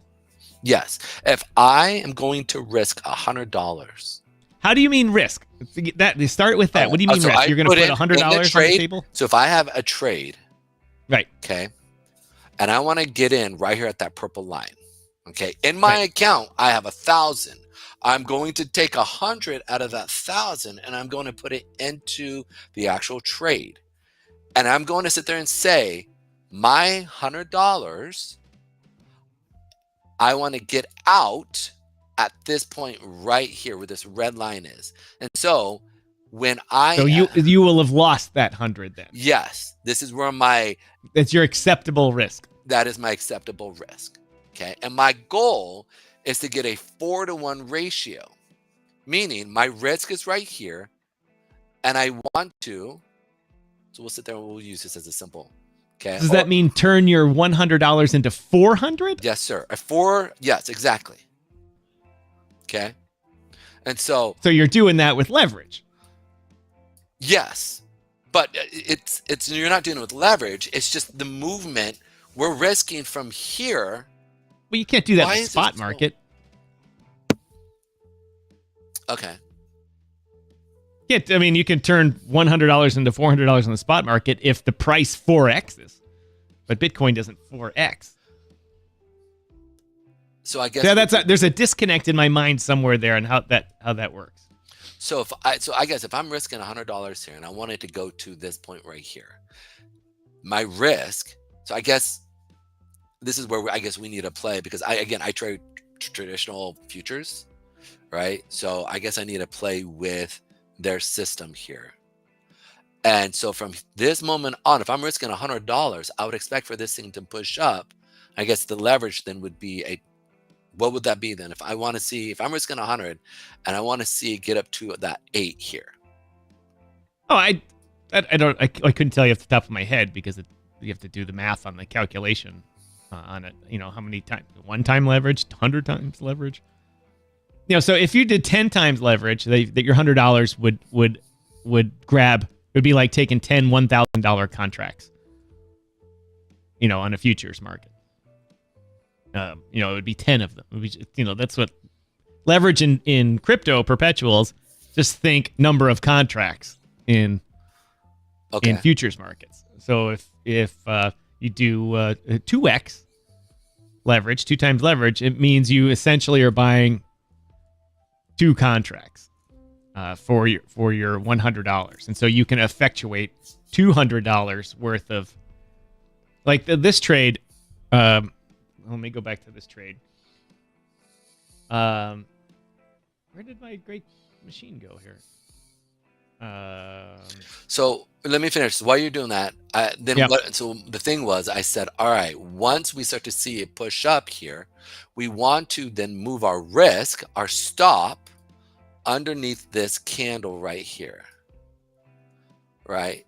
That was this candle, which is initiated and it's going to go just 1 tick or 1 point underneath it, which would be right here, which we reduce our risk, our stop by half. right? And then basically allows us to get in, right, even at a better pricing, because if price comes back down, it doesn't take us out for the full $100. It now takes us out at $40. Right. Okay. And then hence you've got a runner. You now then take off 60 to 70%, whatever you want to use, at a up here, right? Where I talked about that 8-period moving average. And then, so that becomes literally a 4-to-1 ratio. And then from there, you let that last 40 to 30%, if it runs, we're going to see it most likely run up either to the 20, or if not that 101, 269 area, the 50 period moving average, or whatever higher period time frame you're looking for.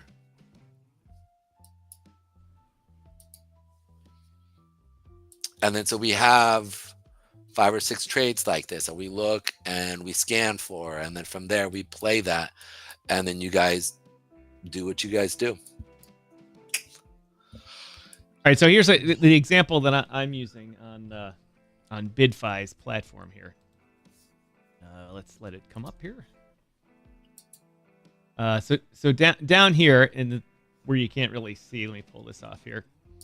It says my margin that I put into it was $380. I took $380 out of the account and bought it in the trade. But over here it says that I used 20 times leverage.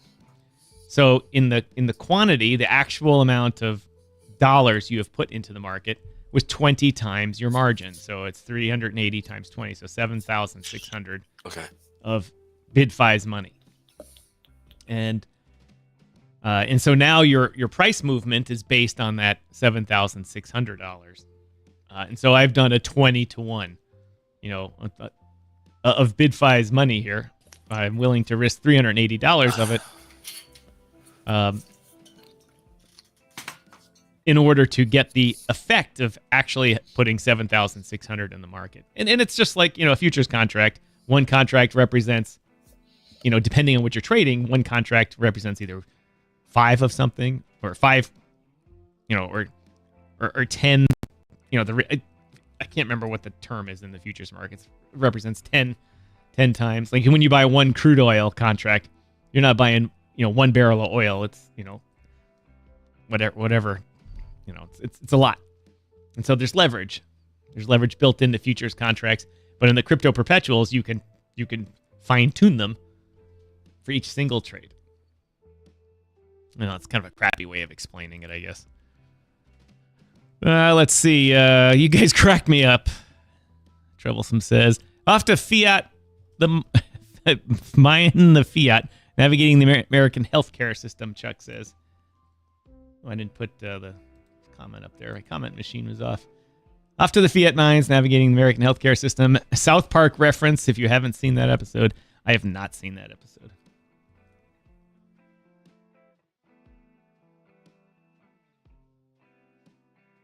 But as a result, Pedro, I'm up $50 on this trade.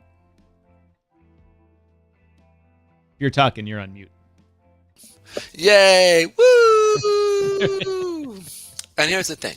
It's just simple, like going in. And we're not trying to make, I'm not looking for a home run. I want to be like Ricky Henderson, right? I just want to get on base. Right. Get me on base. Right, I can get singles and doubles, like all Moneyball. day long. Exactly, Moneyball, baby. Exactly. Gotta get on base. Can't score if you don't get on base. I trade, and a lot of times, your singles and doubles can turn into triples, and they start to run, and you're like, woo! So we pick certain junction points, i.e., higher time frame. This is you guys, and how many times have you guys seen me do this? Multiple times. This isn't the first time, right? You're like, Pedro. Remember that one time, dude? I think it was near. I was looking at because I accidentally hit one of these things and it messed up my whole entire setup. So I had to set this up all correct. Which one was it? Was it Zeus? Where I said it's coming all the way down to here. No, yeah, I think that's what it was, and I think it was all the way over here. And Zeus? No, I don't think it was Zeus. Which one was it? Was it? I want to say it was in the X. Is it this one? You're sweet. Yeah, this I don't is know the one. which one you're looking This at. is it right here. It was Tezos. And Tezos was all the way up here. It was like at $4. Tesso? Yeah, Tezo, or maybe it was like $4. I don't even know what the hell Tesso is. And we were talking about it, and I put these in because I had to go to the XTZ. yeah. So I had to go through, and I had to sit there and like pull up the actual zones on the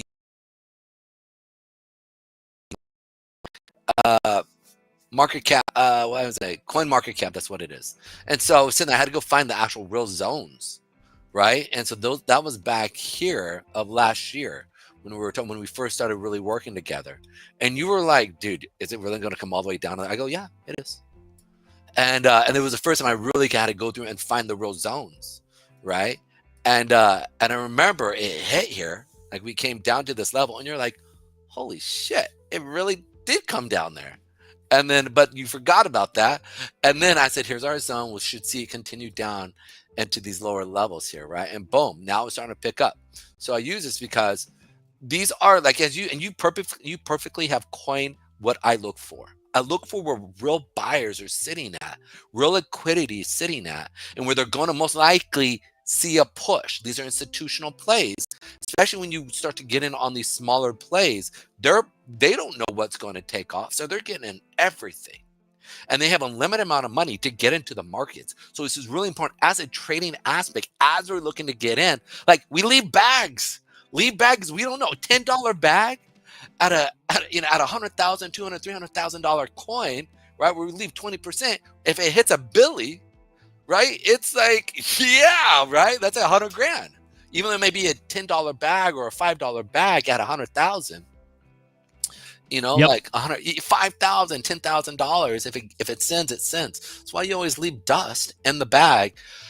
It was actually a friend of mine who bought in a Zenu Inu and then kept going and then forgot about it. And I told him, I said, yo, Z's pumping, bro. And he looks in, he goes, oh, bro. Like, I don't know how much he did. Free monies for all. I'm buying drinks at the bar tonight. Yeah. Well, he put it into his 401k. Like it was funny. And he's the one who told me about it. And so that's when I was like, all right, cool. So these little things, like, and I think I sold mine real quick because, it was just a quick trade.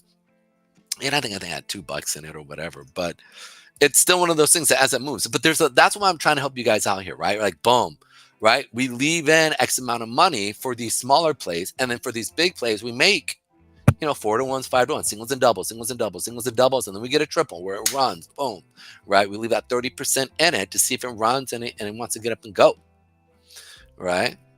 And a lot of times it's not. A lot of times it's going to hit our area. We're going to take our trade and boom. And if it runs, it runs. But a lot of times it'll hit it and then come back down, right? And so that's what I want to bring to you guys. You know what I'm saying? Y'all know what I'm saying? Y'all mean, as my friend says. Yeah, see, look, boom. We want to just capture this right here. And we want to capture it really, if we could capture it all the way up to here, that'd be great, and then we'll find out what happens after that. But yeah, you're as sweet as Tennessee whiskey. Sorry, dude, it plays in my head, dude. It's like, you're as sweet, strawberry wine. All right. Okay. All right. How can I type in this box? I don't know. Mr. Jansen, Dr. Fire Chicken himself went off. Here we go. Also, do all the time. You're as sweet. What you doing over there, Willis? I'm trying to teach myself how to use some other more advanced limit out orders here. Oh yeah. We do need to start messing with that. And also, did you talk to them about setting up where we can go in and trade off the chart? Are they going to build that? Yeah, you know what? They got back to me and said you can do that. Okay. Go to this different chart and check it out. And I don't think they quite got what I understand because it's almost there, but it's not quite there.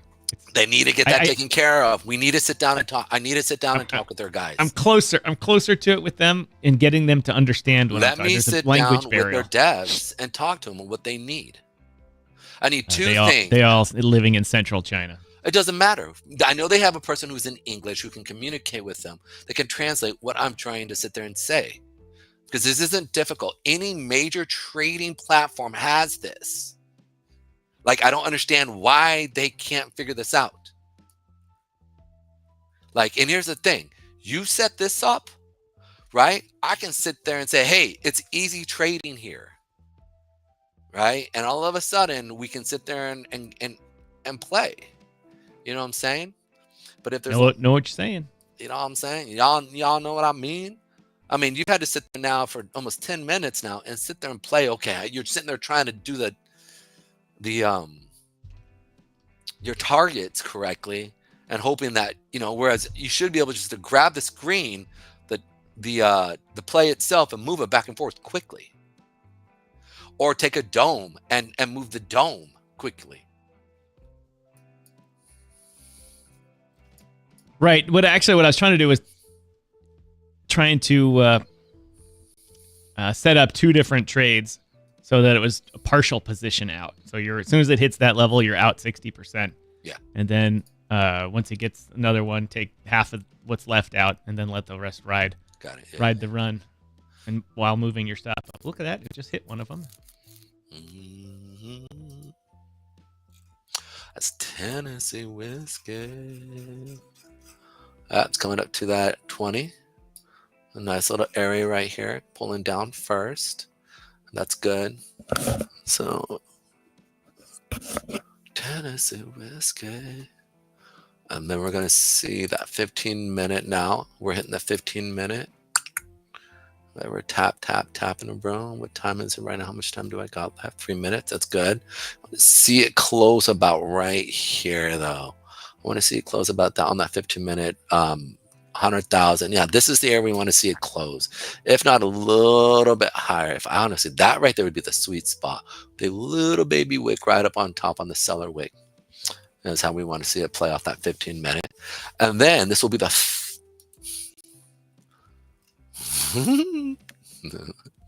yeah, it's gonna most likely. So anyways, that's a nice little play for us, for our guys, for our viewers there. Yeah. You're a sweet strawberry wine. Sorry.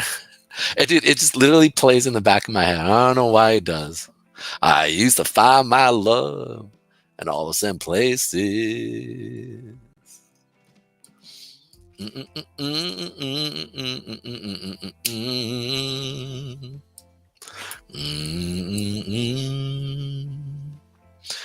Tennessee whiskey. I want to just mute myself, man. This thing, it's like either I'm beatboxing in my head, like, and I'll be like, dude, that's a good beat, dude. Like, you're right, as I'm playing it in my head, and then I imagine like, sometimes I have some beats playing in my head where I'm throwing in like bagpipes and flutes going all like Celtic, and then it buzzed down into like American like jazz. I'm like, ooh.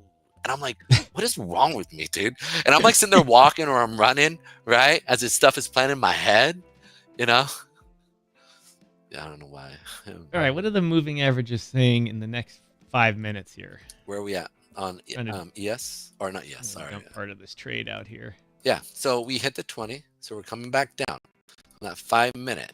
Yeah, so yeah, I would say if you got out on your 60, move your stop up to break even, or if you want to take your money out, you can. Looks like it might be going down here. So we played nice. It was a good little play there. You know, that's it. I think you could get in right here.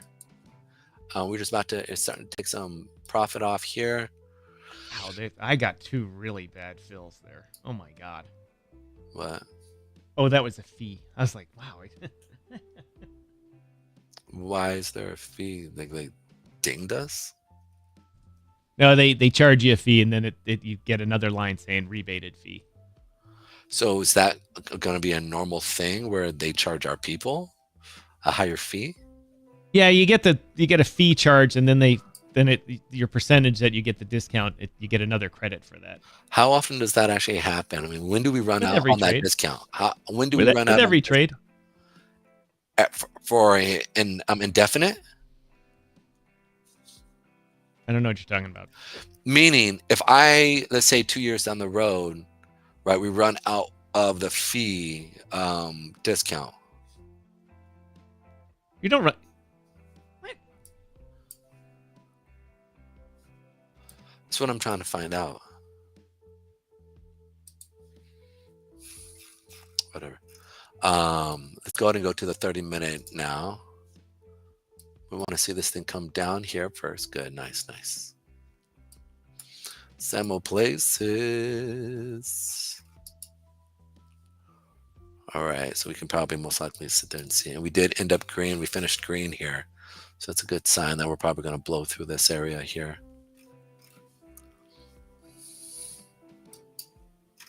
All right, I closed my position out. Okay. It was a good little trade. And we're about how many hours we've been on? And it was a $33 win, Good. Which seemed a little low for that.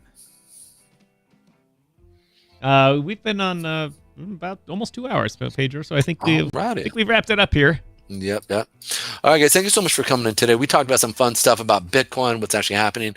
Oh, we need to finish up XLM here real quick. Sorry about that. XLM. So XLM is showing some good old-fashioned profit taking here. And like I said, I like this area down in here and potentially coming back down. If we see it start to sell off, I really like that 29-cent area here, down to that 25-cent area here where you can pick up a little bit more for a bit of a discount before we see that next leg up into that 79 to 93 area.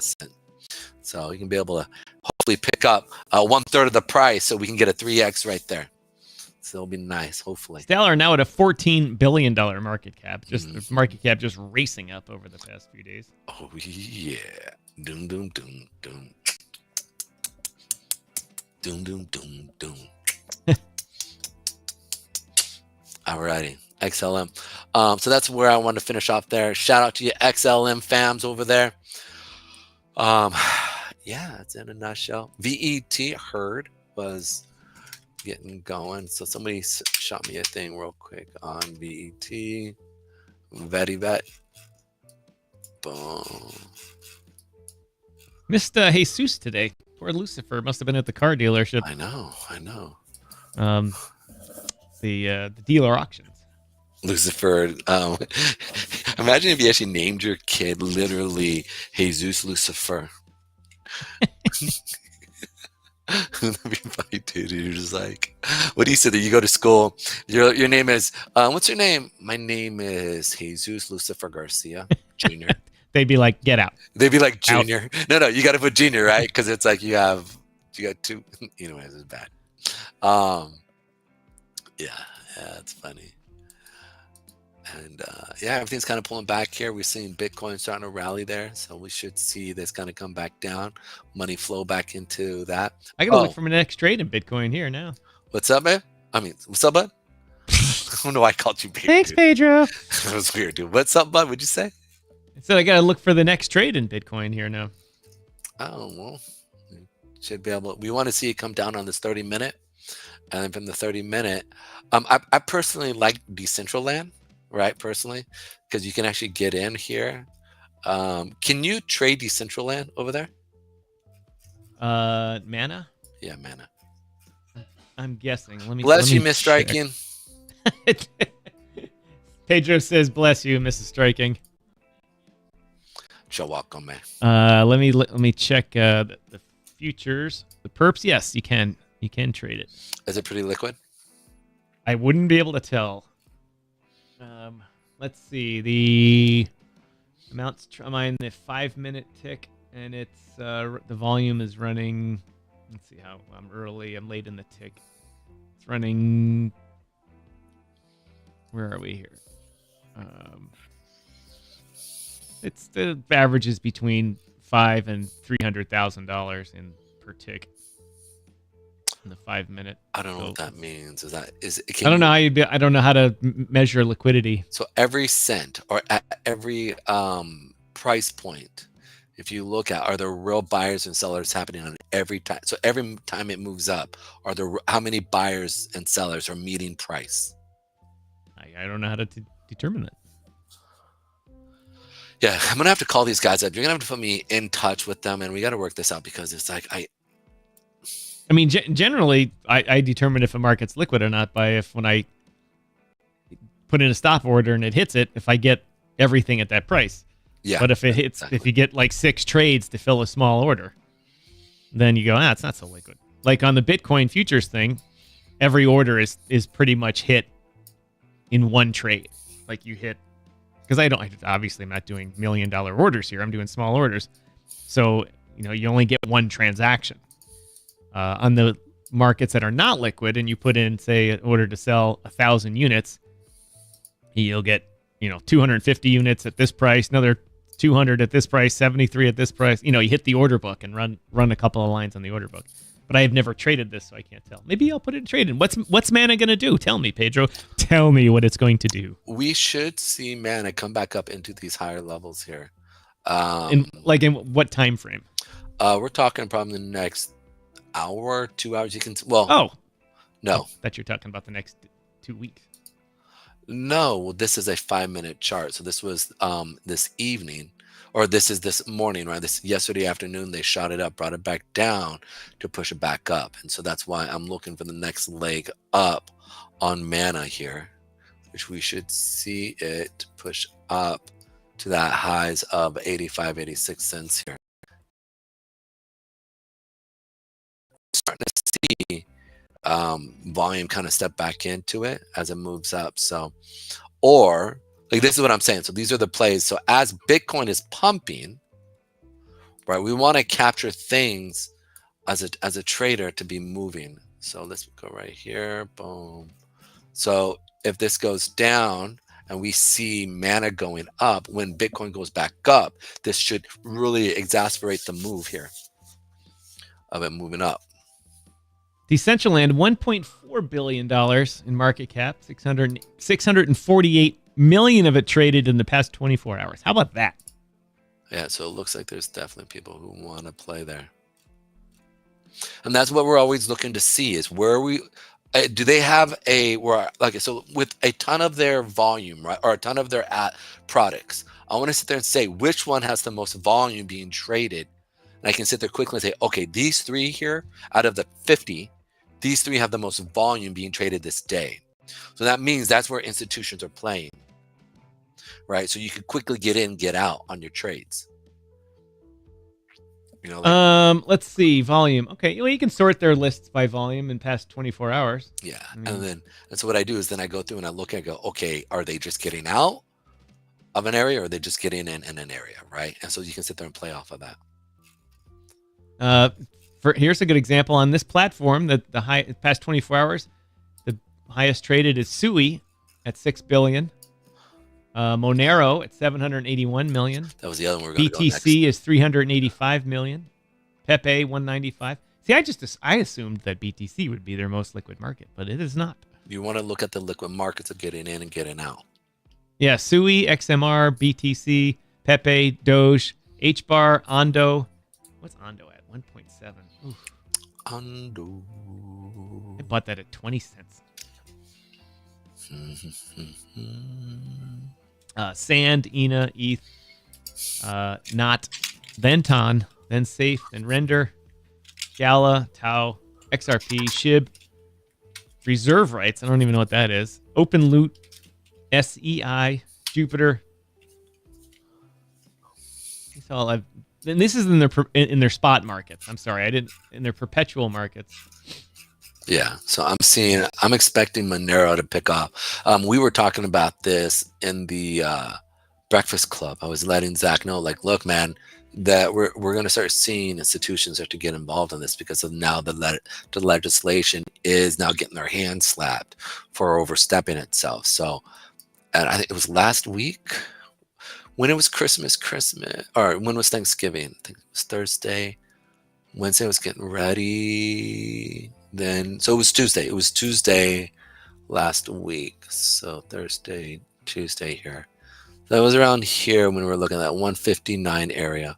So nice little play. And I said, if you're going to play this, I would play this in the futures market. Nice little trade here. You could capture it up.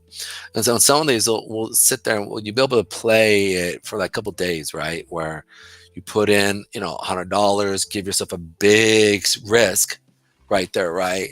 And then from there, you're trying to get, maybe a potential 10 to 1 on these big plays where, you have fundamental change in the actual stock coin. And so once that fundamental change happens in that coin, you can capitalize your TA with it. And so that's when TA and fundamentals marry. And that's when you sit there and going, okay, you can play. You can play. XMR Monero now up 1.9%, 2% up, $4 billion, $3.6 billion in market cap. I think honestly, we should see Monero at in the next bull run, a $10 billion mark. I think this should be a large cap stock. Right now it's mid cap.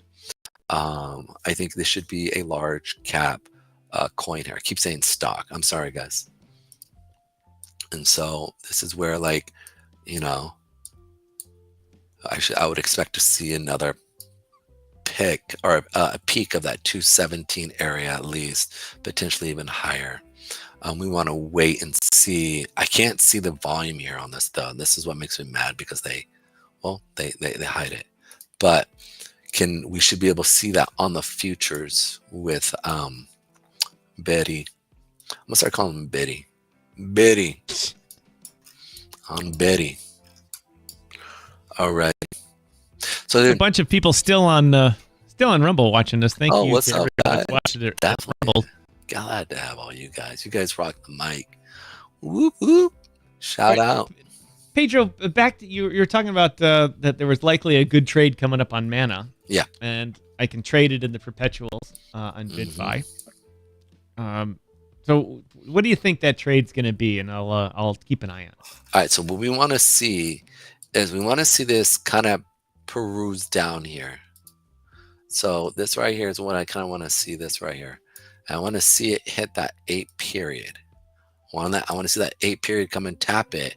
And then when we come down into that daily 8, because you can see we hit it here, right? We could have played it down in here, but we didn't. But right here. Oh, sorry. Which time frame you got up there? This is the daily chart. Again, this is something that we can play long, right? For a long period. So right here. Play sure it looks different than yours. So this is what we're looking to play off of that 8 there. So it might be right here where we kind of consolidate right here. And then finally we get hit right here. But this will be... That's 2 days out, though, if that's the daily chart. Right. But you're asking, how do we want to play this? What are you looking to do? I'm telling you what sorry. Earlier you had said something about in the next hour it was going to... I'm sorry. Okay. Yeah. I was like, okay, yeah, boom, boom, boom. So what we want to see, and I need to find here. All right, here we are. Boom, cracking. All right, what we want to see, you can see here, and just from the charting standpoint, we want to sit there and see it pick up. So we want to see volume pick up. You see this right here? Here's a low. Here's a higher low. We want to see as volume starts to pick up here, we want to see it come down first. So you see this movement right here? Yep. Where we saw it come down and we saw the volume pick up right here. You see this? Yep. That's what we want to see, basically. You see how this is starting to find and went below here on the average. As soon as we start to see that average pick up and we see it push through the moving averages here, we want to see a wick down like this. And then we want to capture it up. So that's what we're looking for the setup. Want to see volume get above, the average, and it's starting to, right? We can sit there and see this should have created a lower low. We don't want a lower low here. We want to see a higher low with a push up of the price with a pickup of volume like we saw right here. And then this. So essentially, if in the way it's setting up, to summarize it, the way it's setting up, you see what the likely pattern is, but what needs to happen is the volume needs to come in. Yes. That's the trick.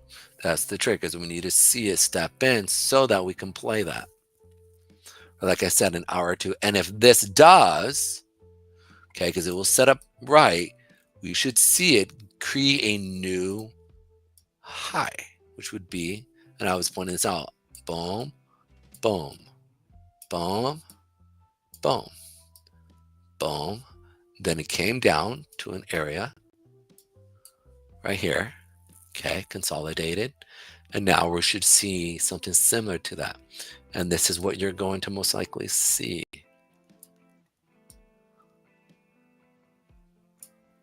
Right? And you can see how it's kind of starting. See that right there?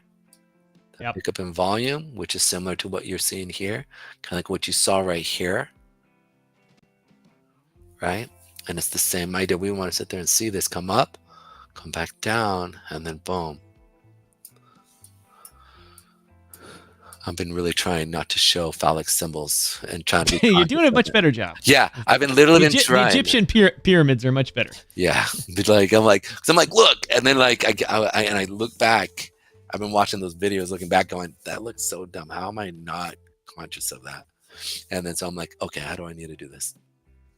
You know, no double pushing. No, all right, here's where we should see this pop up, and then, you know, and so we don't need to see that anymore. Alrighty, so that's what we're expecting. And there's a lot of these things we'll sit there and play off of. Like Brett is shortened. Brett is doing the opposite, right? So this is what I want to bring to the table here, where it's like, okay, we're seeing a lot of the, meme coins sell off. Well, it's time to short it, right? Like, while you're losing money on the open spot market, you can actually make money on the actual, and this is how the institutions play. See, boom, boom, right? A big spike of seller volume, which signifies, okay, it's changing direction. Then we see the buyer volume go down. So this buyer volume isn't strong. So buyers are stepping out of the market as sellers are increasing in the market. Oh, and Tom is having to go back in the house. He can't play with the guys anymore. Oh, misstriking. I thought I put Brett up there. It's okay. It's all right. So these are just some of the fun things we're going to be playing. That didn't work out so well. Got Brett's logo and its name, but not the. And you can see how this plays in the same sense, but inverse. See how this goes up with a lot of seller volume, right? And look, and it's beautiful. It's like literally a beautiful play. Look at that. Look at the volume, which just sell off. So every time it came into, we'd sit there and be like, okay, well, which one's in control, right? Which one is in control? And we go, oh, look, the 15 minutes in control. Oh, nice. Okay, let's play here.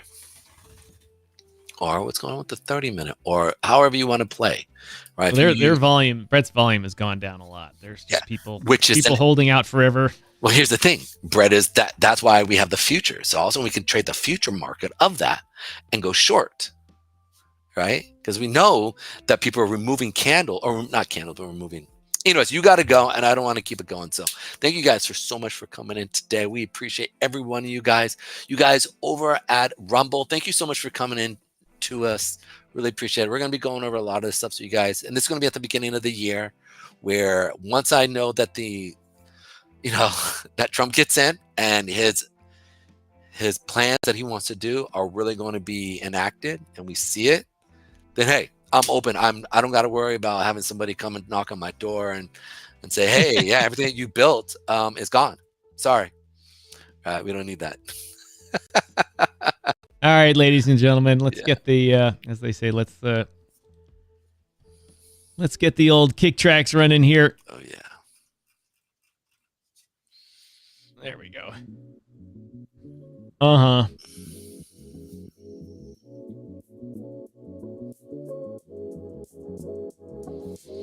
Ladies and gentlemen,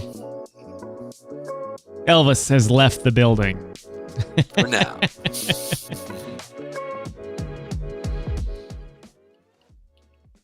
Anyway, ladies and gentlemen, Pedro, the Manila kick tracks are playing. You probably can't hear them in the background that well, but ladies and gentlemen, thank you for joining us today. We really appreciate it. Went over a lot of stuff here today. Lots of good stuff.